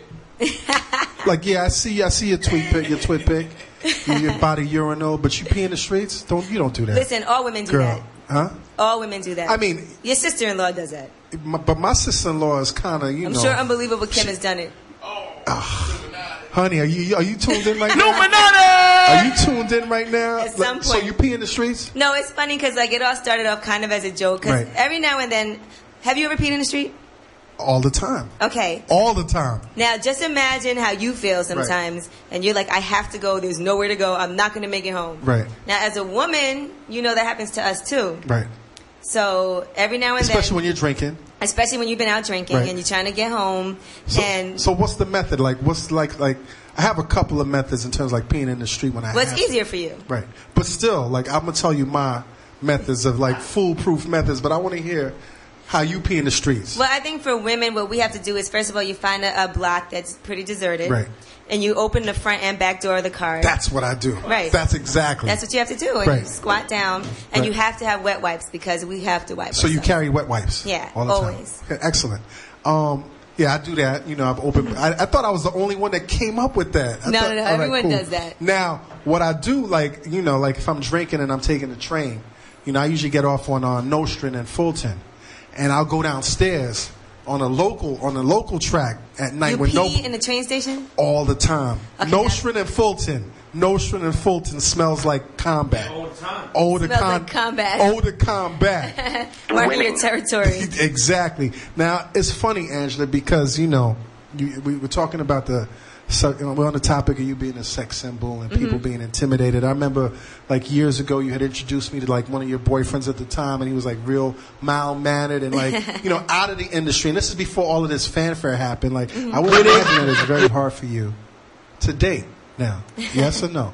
I mean, I don't have a problem dating. I actually like dates. I love first dates, and I like the beginning of relationships. It's fun to me. So I wouldn't say that it's hard. It's weird, like, people trying to date me off Twitter. I wouldn't do that. Like people are, like, really lining up on Twitter, even tonight, and, like, sending out, not really, like, crazy shit, but, like, you know, like... So how does somebody approach Angela Yee? Like, do they have to be in the industry? No. Do you prefer people in the industry or outside of the industry? I wouldn't say that I have a preference. Right. I mean, my last boyfriend worked at Morgan Stanley. Okay. You know, regular guy. No, he actually did IT securities. So, yeah, I even know what he did for a living. But it doesn't matter to me, like, one way or another, you know. I like guys that are very funny. I like a good sense of humor. So if you can do something that's funny, like when we first meet. I like people that are thoughtful.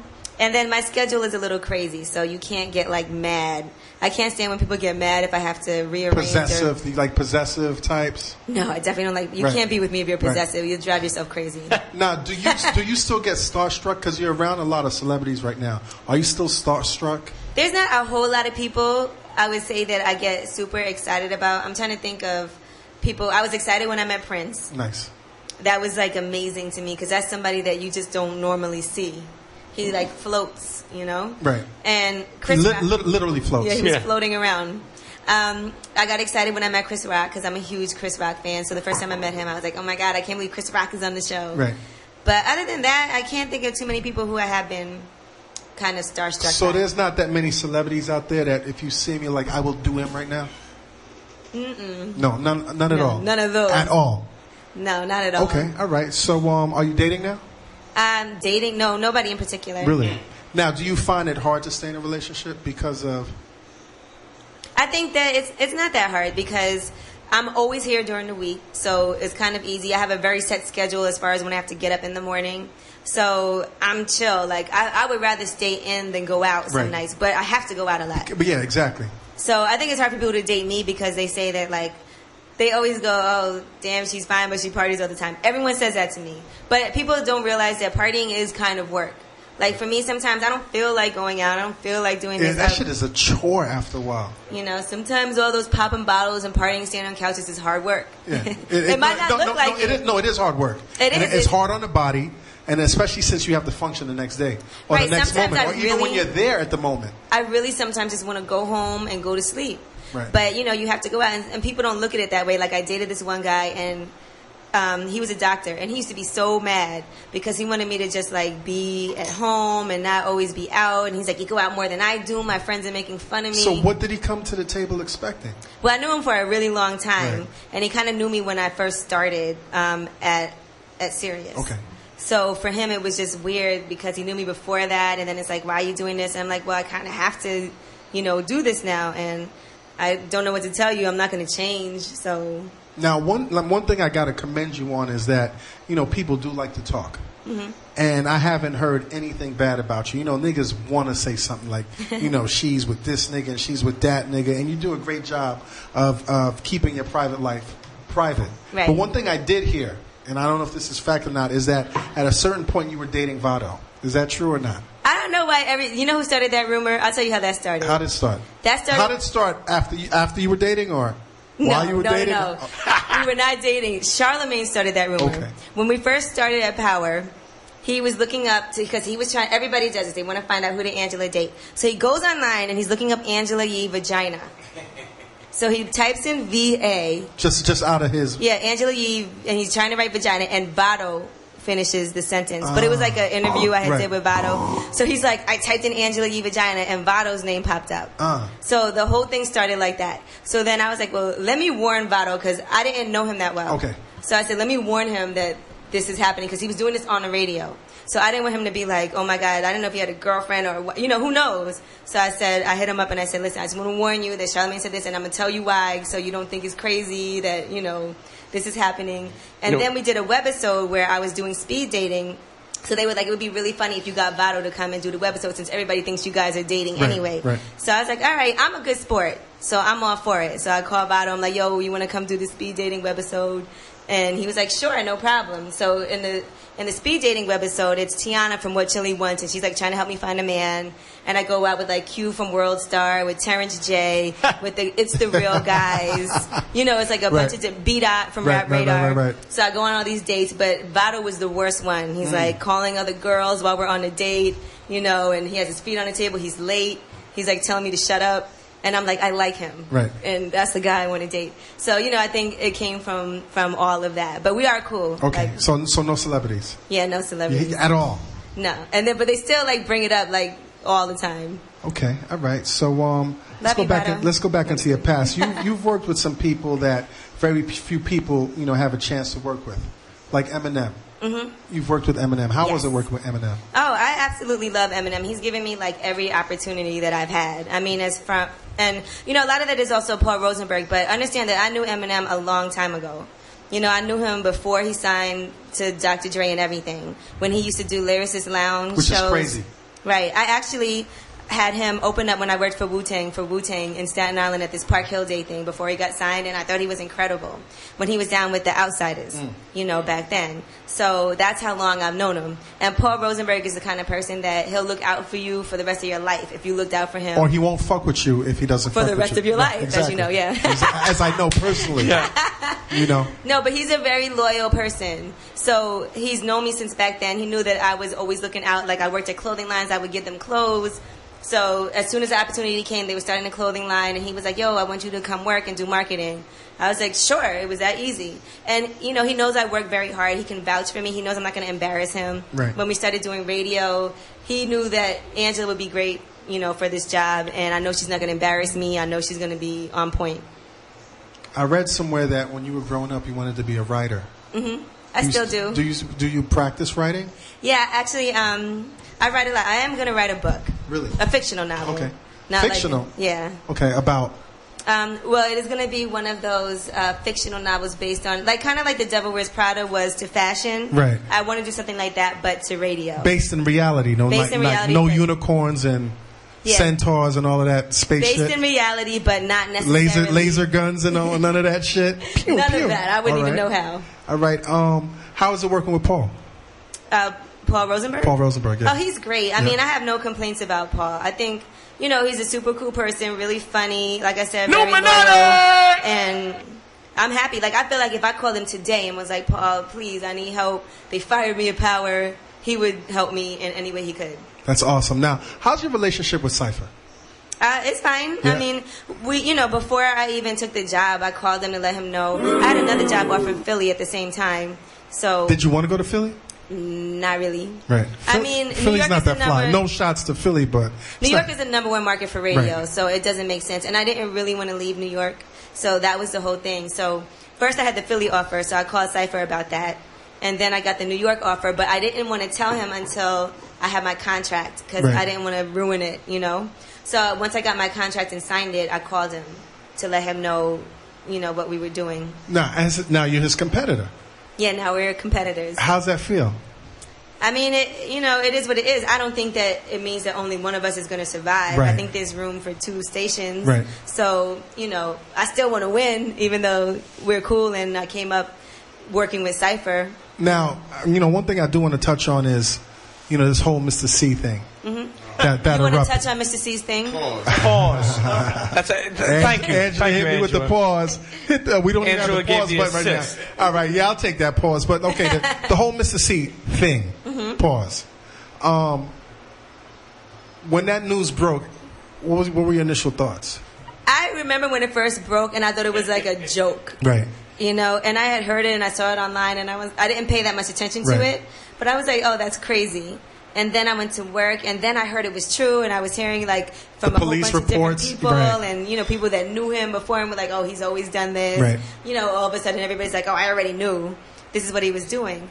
And I mean, it is what it is. I think that it's a shame that he felt like he had to be in the closet and, Right. and do what he did, and that he had to do it in an illegal manner. But like talking about it, that did create some tension with you and the morning show on Hot 97, yes or no? I mean, I don't think necessarily with me because I didn't really say that much Right. about it, and that was when we first started too. But yeah, it definitely created some tension. Right. I think, Flex, particularly with Flex. yeah. I mean, What's your relationship like I with think Flex? you know what. This is how I look at it because Envy knows Flex better than all of us. Right. He used to work at Hot 97 also. I think that if it was the tables were turned, Flex would have definitely went at us.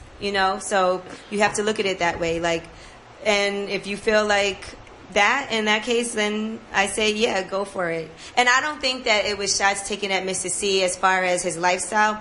It was more about calling him out on it as opposed to taking shots. It was more about why are you out in the street picking up trannies in your car, and this is like your third time getting arrested for it. And you're Mr. C, you couldn't afford to. Right, it doesn't make sense. Right. Like, who does that? Right. It wasn't about Unless he likes the thrill of doing that shit. and that must be what it is. Right. It's not like, oh my God, he's gay, he's whack. It was more like, dude, why are you, doing this in such a stupid way? Right. So when Funkmaster Flex now is dropping the bombs and he's growling in the whole night, you like I said, you've been very fortunate not to really be in beef. But now you're being pulled in this thing. Like, what's going on through your mind when he's, and I will burn that building. Like, I'll blow that building down. Like, what's going on through your mind? I think after we broke it down the way we did, it did sound kind of ridiculous. Right. I wasn't worried or anything. Right. I think there was a period of time when they definitely were going to try to do stuff to like, somebody had called me and someone had sent him an anonymous, someone had sent one of my friends, and all my friends work at different websites. So Right. I'm going to hear about it. I have friends at Gossip, at the YBF, at Rap Radar, like at all those sites, and was like, yo, somebody sent an email that's supposed to be like a conversation that's really sexual between you and someone. And I was Really? Like yeah. somebody really went there. But it wasn't even it was like somebody, I don't know what it was. But that was some bitch. Like, that's what I mean. That's And some I was like- bitch ass shit. And you know what? I didn't even care. I was like, go ahead, go for it. Because there's not really anything anybody could do or say about me that, I mean, I was on lip service. We talked about sex all day, every day, all night, all the time. Right. Like, I said everything about myself, so what can you say? Now, one thing that I was really impressed with is I'm a big Howard Stern fan. I listen to Howard like every morning. And it was crazy when news got to him about the whole situation. And he started talking about, y'all and you in particular. And I was like, oh, that shit is dope. Like, how that, like, he even actually invited you to the show. Yes, and they wouldn't let us go do it. Who wouldn't let you go do it? Not at Power. Why not? I don't know. I That's thought it was a great crazy idea. because, I mean, it takes you to a whole different level. Particularly, as you mentioned, Sirius doesn't necessarily cater, to urban, and now Right. here's your opportunity to take it to the next level with couldn't- Howard Stern. I couldn't really tell you why they wouldn't let us. I mean, if you look at the Forbes list of the highest paid male entertainers, Howard Stern is the only radio person on that list. Right. So I thought it would have been a great idea, but they didn't want us to do it, and they wouldn't let us do it, and it would have required us not doing our show to go and do that show, and I guess they felt like, why would you not do your own show to go do someone else's show? I don't know. Which is still kind of crazy. It is. But I do want to congratulate you on that because I felt proud, at that moment when I heard Howard talking about it. So that was a big moment for you. You were also rumored to be managing Jay Electronica. Are you still managing Jay Electronica or no? Man, Jay is, me and Jay are going to be down forever. Right. Like, that's my guy. Right. We've known each other for a long time. I met him because I did a photo shoot for Greedy Genius, and he was a photographer. And this was like years and years and years Greedy and years Genius. ago. Yeah, crazy. Wow. I mean, are they still around, Greedy Genius? I don't know. Okay. But this is so long ago. And he Okay. was a photographer, so and I knew that he rapped a little bit, and you know, he was with Erica Badu Right. at the time, living in Brooklyn. But he wasn't really known as that. He dude. wasn't known a little bit, Right. but not as much. And then, you know, I started hearing his music. Then I saw him on the cover of Herb magazine, and then he called me like, "I'm moving to Brooklyn. I'm gonna need your help." And it just morphed into this whole. I was like, I don't have time to really manage you, but I can help you find a manager. Right. And everybody wanted to manage him, and it just wasn't working out. And he was like, you know, fuck that, you're my manager. And I was like, all right, I'll do it for a little while. And how long did you manage him? I mean, I think, I'm not sure exactly how long it was, but I think we did a lot. I mean, we signed him to Cara Lewis. You know, I made him come to Julie Greenwald's birthday dinner, Right. and that's where Jay-Z was there. I said, Right. you need to come here right now because Jay-Z's here. And that's where they started talking. And he sent Jay-Z the song that he was on, and Jay-Z sent it back the next day with his verse on it. Right. You know, so that all happened like really quickly. As I think for him, you know, it was Because just of a matter. you. Basically because of you. And I hooked him up with Theo, Nice. for, you know, Theo Nice. Sotomayor Yeah. for his lawyers. I just wanted to make sure that he got the fundamentals down. So he had a lawyer, he has a business manager now. You know, he got signed, and I feel like now he can run with it. But he's been in London for months. Months. Months. I heard he's feeding the rats or some shit like that, or feeding the mice or You know. whatever. Well, you know. But What's he's a great person. I can imagine. What's next for you, Angela? Well, we have some other deals on the table, so you probably see us on television soon. Okay. Congratulations. So, thank you. And we don't even have a manager or a publicist, like nothing. So we're in the middle of getting all that together. And this is all three of you guys together, or? Yeah, all three of us Okay. together, so we can really start making some major thing. Because we get so many opportunities, but it's hard for us to manage it ourselves. And I would imagine also it's kind of hard for you to even decipher which opportunities are valid and which ones don't, you know, cheapen Right, your even as brand. far as like a TV deal, I Right. can't negotiate a television deal. Right. I don't even know, you know, what I want or what I need. So we're in the middle of doing our contract now with a manager. So that's going to be pretty big news when, you know, Okay. that happens. Well, listen, you know, this has been great. We're going to be in The Source. Yes, of course. You guys are doing something on us for our 1 year Yes, anniversary. we are doing something, you know, allegedly. Allegedly, hopefully, you know. With you on The Source. And, you know, I'm not saying it's a shoo-in, but we're currently working on our Power 30 issue. You know, Well, Power and Power 30 go hand in hand. There Power you 105, go. Power 30. There you go. Well, let's see what happens. Well, Angela, listen, you've been a great guest. You know, very honored. Whenever you want to come through, you know, not like you want to come through, but like I really feel honored that you came through. I'm really proud of you, and I like what you're doing. Anything else you want to leave the audience with before you? No, thank you, and I'm proud of you too, Combat Jack. I mean, people have to know your history as a lawyer, entertainment lawyer. You had your own company, Yes. Wade Osei Walden. Exactly. And then Osei Wow. Woods. Osei Woods. I put Ed Woods in business. Yeah, I mean, so you have a lot of history too. And then Yes. I remember you were working at VH1. Well, MTV. Oh, MTV. Right. For a while, and you know, then you made your segue into this. Well, you know, I kind of blame you for this radio thing.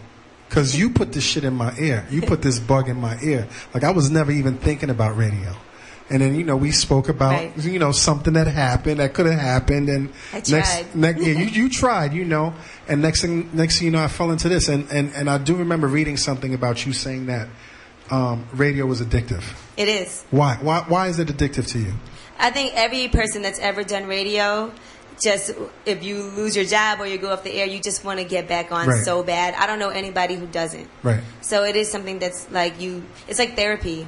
I was saying that a couple of episodes ago You in did terms say of that. like, Yeah. you know, this is the only place where I could talk freely, and be as irreverent or as informative as I can be.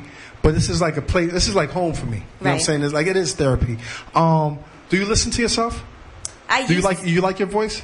I used to hate it. Now Right. I'm used to it. And do but you- I listen. The only way to get good at radio is to listen to yourself. So when I first started, I listened to myself all the time. It was very painful. Right. What is it about your voice you don't like? I mean, I'm okay with it now. I Right. think I definitely tuned it up a little. I was very flat and monotonous when I first started, and it was a matter of loosening myself up more. And do you take lessons or No. you know I just hate hearing my voice. You do? Yeah, I hate hearing my voice, get used to it. and I hate like sometimes I stutter. That's why you listen to yourself, so you know, let me slow down, let me stop saying let me stop saying like, let me not, that's how you learn what not to do. Let me stop saying, you know, nah, I mean, and all of that. You're so professional, Angela Yee. Can we give her a round of applause? Angela Yee, thank you for coming to the Combat Jack You're Show. too kind. Thank you. No, you're too kind. I mean, and listen, I mean, and she's single. Internets. I mean, that's listen. what she's saying. No, listen. I'm definitely Listen. single. I mean, listen. You know. So are you telling the internet to come at you? I don't want the internet to come at me. I always wish I think could do about it. online dating. If we could find out Miss Info is single, the internet could go crazy. Because I mean, Now, people. let me ask her right now. No, I mean, ask her. Because think about it this way. You know, there's so many people out there that contact Miss Info and get excited just off of that. I mean, they just by flirting with them on Twitter. You know, and then like you have Angela Yee. I mean, she's the mixture. She's like the Panamanian, like the street smart, book smart mixture. So I mean, I personally think that Premium Pete, what are you talking about? Yeah, Panamanian. Like, no, What are you talking Panamanians could act two different ways. I was like, Black I'm and not Chinese. Panamanian. You're Chinese and what? West Indian. Okay, West Indian. That's a mixture. Not from St. Lucia though. Panamanians act. Montserrat. Montserrat, not St. Lucia. I'm lucky. But check it. Panamanians act black when they want to, and then Panamanians act Puerto Rican when they want to. All right, Peter. All right, Premium Pete. No, I get it. at Premium Pete. Listen. Kamba don't get it. Listen, Internet, this has been a great show. You know, we do have another guest that I do want to give like 5 minutes to. You know, he's been very persistent. You know, Troy Ave is in the building. You know what I'm saying? Can Troy Ave won the chip, right? Didn't he win that? He won the Madden. He won the Madden. Yeah, get him in here. Can we get Troy Ave in here? You know Troy Ave, Angela? Yes, of course I do. Troy Ave is a real smooth cat. Let me make room for Troy Ave. Troy Ave, let's give him a round of applause. Troy Ave is in the house. Yo, Troy, man, I apologize for keeping you waiting. Yes. Are you leaving? Okay, we'll be out there in a second. Troy Ave, what's up, my man? Hey, listen, Welcome to the show, my dude. Brooklyn is in the house. The chip champion. Now, Troy, I had you waiting because we had Angela here, B. You know what I'm saying? You know, I'm not gonna kick her off, B. I mean, you know what I'm saying? I got a lot of respect for you, dude, but I'm not gonna rush her off the show. That's how you know what I'm saying? Both of us in here. So I know you was a Madden dude, B. Yeah, you know, I actually didn't know I was a Madden dude either. Until when? I had to reach back into my like you've been playing playing Madden for like a while. I mean, like when I was in junior high, like right. in high school, like South Shore, like in 9th grade probably, but I had to reach back to that and then get it in on a Madden tip pause, you know what I mean? So Madden 12, right? Yeah, Madden 12. Now, how was your competition, B? My competition, I wanted to say it was stiff, but that would be sounding crazy. Pause. But yeah, suppose it was a lot of Corona, man? competition. You want a Corona, a candy Corona? No, I'm straight. You said what? What? Yeah, no drunk no more, my nigga. You want a regular Corona? Come on, you can set me up. I'm not setting you up, my dude. But congratulations on that. What'd you get? Who set that up, man? What? I was playing on. It was a Complex magazine event, along with what's the thing that's under EA Sports or whatever. EA Sports, right? So it was like Asher Roth. It was like it was Hoff from On Smash. It was Escape from Action Bronson. Yeah, Action Bronson was there. He was Ragazzino. Yeah, Ragazzino. So was like, there. who the two finalists? It was you and who else? It was me and supposed to be Bronson, because him and he had beat Asher, but Bronson broke out. Then when I was supposed to play Asher, Asher didn't play. He had to go somewhere. Right. So like I shut all my opponents down, and what's your team? I had the Chargers. The Chargers. Yeah, you didn't get to pick teams. They picked teams for you, so that was kind of handicapped. Yeah, that's kind of crazy. Yeah, I mean, I didn't play it. That was my first time playing Madden 12. Right. I never played 11. I ain't played since Michael Vick was on the cover. So it's been a minute. You know what I'm saying? How were the controls on that, man? How were the features? I mean, it's cool. PlayStation, it was more, my key to winning was a lot of strategy and less skill, but a lot of strategy. Running plays or throwing plays? I had switched it up on them. I had Sproles was still on the team, so I threw Sproles in like in the second quarter. Then I was mixing it up. You know what I mean? I was catching them on the slants and I was hitting them out the backfield real quick. Like I let them play how they play, and then I played off of that. I didn't go in there like, yo, I'm gonna play like this. Strategy. Yeah, it was whoever I was playing. Is this gonna take you to another level? Because now you're the reigning. I mean, I got the ring. It got a little bit of bling in it. What, you know what I mean? Is it real ring? I mean, they say it's white gold. I didn't get it appraised yet. I haven't had time. Because I know you know what's real and what's not Definitely, real. You know, once I get it appraised and I find out if it's official. Is the shit lovely though? Is the shit I'm lovely? gonna be wearing it. Yeah, it's nice. It's nice it's very nice for a questionable ring. If I find out that it's real, once I get it appraised, then it's gonna be dope. Put that shit on the cover, B, of your next joint, man. Yeah, you know. So powder the people too. I gotta smoke blunts and all types of stuff in my ring, everything. Powder the people too. Powder to the people. Powder to the people. I listened to that, B. You listened to that? I listened to that the day it came out. I appreciate you listening to my music, man. Who was the cat? I forgot what track it was, but the cat that was talking all crazy slang to you. Oh man! Oh yeah! That was actually Hovain, man. It was Hovain. That shit. What track is that on Powder the People? That's called the interlude, number 10. Yeah, and he's throwing all types of like. Yeah, what's up, Dunn? What's up, yeah, Five? Playboy. What's up, Five? Yeah, what's up, Five? My dude. Yo, ladies? How many hits have you gotten on that so far, man? I don't even know, to be honest, because it's spread out. Right. I mean, it's supposed to spread out everywhere. Like, it's like on mad websites, they all made their own links and all that. So, I mean, my Twitter followers grew to like extra 800 followers. What's your and it's dropped right now? last week. What's your following right now? Like 30-something hundred. Okay. And, like it doubled. It already eclipsed the Bricks in My Backpack 1. Right. As far as like streams and views and everything on Dat Piff. And live mixtapes is crazy mad views, like 8,000 or something like that. And you know what I'm saying? And now, as far as new fans. Your name came across my desk this week, man, because I had to put something up where we're doing something with I think it's CMJ. Okay. And it's the Kendrick Lamar official CMJ showcase. Right. And I saw you on the list, man. That's a good look, dude. I actually just saw that. Oh, you didn't know about yesterday. that? You didn't know I about saw it yesterday. I didn't know about it. So how does a motherfucker take you and just throw you into a showcase? I mean, they probably worked that behind the scenes with Huff and Right. Hovain, you know what I'm saying? They seen what I was doing and they respected the work ethic, and then plus you in New York, so if you got CMJ in New York, you gotta have Troy Ave on it. Yeah, exactly. Now what's next for you, man? What's next? What's next? As this thing is bubbling. I'm shooting a video for Dirty Martini, which is something that I didn't do with the last tape. I didn't shoot a lot of quality visuals. I shot them. But the video quick. that you shot for Dirty Martini, with Prodigy is crazy. Yes, it is. I appreciate like that. Motherfuckers was like, yo, that shit is crazy. Dude, I'm following your career, B.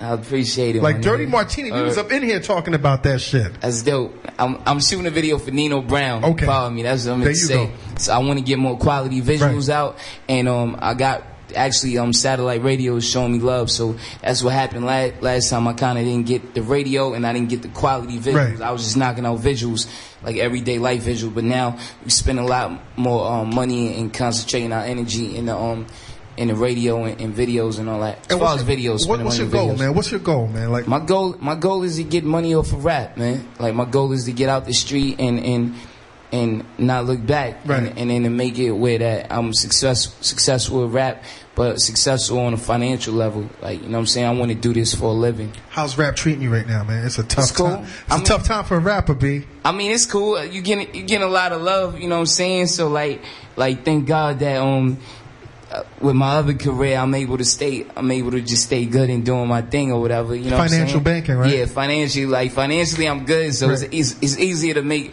good rap music when you're not really worried now, like that. Now, your coworkers, when you take off the suit, man, do they realize they know you're a rapper, man? I mean, yeah, everybody bump my joint in the hood. You know what I'm saying? Go, man. They bump it in the hood and nice cars and all that. Free my man Pooch, man. They indicted my man. He was in the white Benz in the projects, bumping some Troy Ave or whatever. So, you know, free him. But, I mean, it's cool. Like, everybody, they rocking with it. They rock with the movement. PSB, Brickstar Boys, man. How Dirty Martini come about with you and Prodigy? How'd that happen? I actually ran through the studio. Shout out to my man, Ferg Brim. That's one of the homies from my hood, and he was locked up, too. And he had heard, like, my old music. He was like, yo, I seen your video. You was holding it down for Brooklyn. Everybody was going wild up north when we seen you. He's like, yo, he from Brooklyn. That's Troy Ave. And, but when I moved to that neighborhood, Ferg Brim was older than me, so I didn't know him. You know what I'm saying? He was already in jail. So when he came back home, he's like, yo, I've been wanting to meet you, whatever. Ferg Brim is Havoc's cousin. I had met Havoc from another older homie from my hood who plugged me with him. Was like, yo, Havoc's like, yo, your joint is dope. He wanted to do something with me for Bricks in My Backpack 1. But I never really followed up with it. And now, with this one, Ferg, I end up going to the studio. Free my man Killer, too, who introduced me to Hav. He locked up now. But I end up going to the studio, getting up with Ferg, and Prodigy was in the studio, and Ferg was like, yo, he got some joints. I threw on some of my joints before the album was done, and he heard Dirty Martini. He was rocking out. He was like, yo, that shit hard. And you know what? It's crazy. So who produced that track? John Cena from Heartstoppers. He actually made another track that's gonna come out with me and my man Chasing Cash called Basic Blues. Chasing Cash is Chasing Cash. So you're getting a lot of good looks right now, man. I mean, you're getting a lot of good looks. Man. The Complex Boys treating you right, man? Yeah, Complex is dope, man. Yeah. Shout out to Complex. I am the Madden champ of Complex. Yo, that shit is crazy. You know that shit is crazy. Yeah, I'm glad it's Brooklyn. I'm glad it's Brooklyn. That's what I'm glad about. Yes, sir. Yeah, so Powder. So what we gonna do, Mr. Powder? What we gonna do? We have you spit again, or you just want to talk and be mellow? As I mean, you know what I'm saying? I mean, whatever you want to do. I'm just happy dude, to you be know, here. you know what I'm saying? I'm squeezing you in, and I had you wait out there for like half an hour, man. Let's rap, man. You tell me you want to rap, Let's get some bars in. Let's get some bars. If you want to hit me, talk, I think that, you know what I'm saying? I think the internet's want to hear break up the monotony. You know, this is the end of the show. You gotta go Acapulco. You want to go Acapulco? It doesn't matter. Everything's. We got a little virus thing going on with the computer right now, man. So it's crazy. Any virus is good except that Batman Forever, man. You gotta strap up. I ain't heard that. You got to strap up out here. Shit crazy. So what you got, man? Give us some of that powder. Bricks in my backpack, Brooklyn. too. These niggas be lames with all they fake ass chains, and I can tell cause all my diamonds they glow. See, I was fucking with Kane, bricks in my backpack came. Now all these dick suckers spitting that dope. Boy, oh boy, they steady front for sure. You see, I'm really on the level of them federal boys. Foreign cars, I don't do the federal toys. Never play with you little niggas, I make dead of you boys. Mother's front row, same color of my diamonds. Niggas ain't about this real shit that I'm rhyming. Frankie White alignment, premeditated crimes. And why do fools fall in love with the bitch that I'm in? You can never have her, I do the Mick Jagger. Dance in the kitchen while I'm whipping up the platter. Beef I devour, money is the power. You niggas all weak, 168 hours. Married to the game, 2-car garage. Life's a bitch and she down to Minaj. Kept my shoes on but I did bare arms. Niggas caught slipping in this bitch get gone. Bon voyage, I'm still in the collage. And my picture's so vivid you could tell it ain't facades. You ever bag an ounce of dimes from straight drop? You ever hear crack fiends swear they gon' stop? Usual small talk when sitting in a spot, shelling out rocks, trying to see your way to the top. Hoes be the downfall, cops kicking down doors. Those be the time fake friends ain't around for. My circle tighter than a nun's crotch. Real niggas during fun and when fun stop.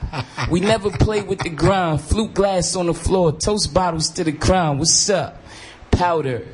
Powder to the people. Troy Ave, bricks in my backpack too. Brooklyn, what's up? Powder to the people is available right now on Dat Piff and almost every other blog site on the internet. So, Troy Ave, man, you know what it is, man. You know, I kind of wish it's available on Angela's Yee site too. Really, on Team UTV? Yeah, definitely. Wow, it's baby. Listen, man, listen. You know, I'm like I kind of feel bad that y'all reached out to me today because you know what I'm saying. Right. It's I do have an open door policy. I wanted to do it when you had called me that week, and then the next week when I said it, I ended up having that show at SOBs. How was the show, man? They canceled it, then they put it back on or whatever. And so you lost a lot of crowd that would have came out. Yeah, right? I mean it was still alright in there, you know what I'm saying, but it wasn't like it was supposed to be there. It was raining and they canceled it. Like they canceled it the day of. And I got there, I was like, man, I'm out here. I got mad people here from out of town and shit. Like, I'm just doing it. Fuck it. Listen, this is what I'm gonna tell you, B. Like, I don't even give a fuck who's our guest. Yeah. If you got a Wednesday night and we on the air, just come through. Without a doubt. I'm saying, listen, Troy Ave on the Combat Jack Show. Internet, you know what time it is. Premium. What's up? It's that time, man. It's 12:10. Oh, man, listen. We got to wrap up, man. Another great show. We had a great show, man. We definitely had a great show, man. I'm kind of, a little concerned that the homie Matt Raz, I got to talk to him. Yeah, we need to talk to Matt. Where's Grand Fee? The homie that was shooting the video just now. I don't know, man. But I'll tell you one thing, Combat. You know what I really like? What? Angela Yee seems like a girl that just like flows, meshes so well. Like she was like, it seems like she was here every show for like the past 5 shows. She's good people, man. She's good people. What are you doing with yourself, man? What's going on this week? Man, just grinding, man. Just grinding. Well, my man, thanks for another good show. Absolutely. DJ All-in-One, man. You know, I definitely appreciate, man, you standing in No for problem, DJ man. Ben Hameen, man. Anything you need with us, man. I mean, you know, it's a small show. We not on the Violator level, but we definitely do our thing, man. Nah, that's all good, man. You know, we definitely do our thing. You know what I'm saying? I'm glad you got to rock out. You got anybody you want to shout out? Shout out Girl vs. Machine, Key Open Doors, DJ Schemes. We got a party the 27th, Polo Lounge. Come out, 9 o'clock, no cover. And where can people find you on Twitter? Twitter.com/ALL_EN1, all in one, you know. My man, thank you, man. You seem real humble, man. Appreciate it, man. Appreciate thank it. Yeah, you, he's a man. good dude. This the homie, man. Yeah, Yes, you talk about salute. I met Troy Ave one night in the club with just a bottle of Moet, just walking around. Okay. He's floating, Man. man. On that Hey, powder powder. flow. The powder light. Powder. Yo, it's crazy when you listen to his mixtape, man. Every other line it's powder, man. That shit is hilarious. Yo, man. I want to give you a salute real quick, man, because I just checked that. Yo, you rocking felines, man. Yeah, I peeped that too. Yo, like you rocking felines. No doubt. It's not. It's Yo, the black canvas like I joints, see too. my man Troy Ave rocking the pennies. Yo, Angela Yee rocking some chocolate mousse nubuck shoes. Yeah. I'm calling them the saddle colorway. Fall classics. Yo, premium. I need a hookup, man. I need to improve. Yo, actually, my you know what? got Let's give a overkicks, hookup right? on air. Let's give a hookup on air to Preezy the Kid, man. What's up, I Preezy? promise, Preezy the Kid travels out here from the Bronx, you know? Like Angela Yee was speaking, I'm a type of dude that really likes to, make the people around me win, man. Like, just like really bless the people and like straight up. Like, Preezy the Kid travels from the Bronx, Yeah, man. I want to interview, man. I'm not going to interview now, but I want to interview because I just found out last week you travel from the Bronx on a train every week to come on the show, my dude. Exactly. Yo, I want you. You know what? Next week, man. Let's open up the segment. Who is Preezy the Kid, man? What? Yeah, You kicks. getting some kicks too? What? Yo, you know what's so crazy? Last week when I said that Vans, shout out to Vans, sent me some pairs 9.5 that I can't wear. Premium All of a sudden, everybody started hitting me up. Like, yo, people hit me up like, What? tell Combat, tell Premium Pete to hit me up for those 9.5. 9.5. Yo, I don't, yo, Preezy hit me up on the humble. Like, yo, I would be so gracious if Premium hit me with one of those pairs, man. So I'm like, yo, this dude is a real supportive dude. Like, yo, if you definitely supporting people, if you definitely with that movement, man, we gotta give him a pair. So let's give him a pair. Even though Ben Hameen said that, you know, he's slacking a little with the duties, but yo, crack that whip, Ben Hameen. Yo, Preezy, man, congratulations on them kicks. Those are nice Vans. We're going to talk Yeah, next those are week, dope, man. Hey, King, man, you did a great job, man, keeping the show together because I thought we wasn't going to make it today, man. Shout out to the internet for giving me that feedback because we still recovering from the viruses and shit, so it's kind of janky, but salutes, man. Shout out to Angela Yee too for coming through. Yeah, internets. Let me know how the show was tonight, man. Let me know, man. Hit us on Twitter. Let me know. You know what time it is, man. Dream them dreams and then man up and live them dreams. Because a life without dreams is black and white, and the universe flows in technicolor and surround sound. Blah.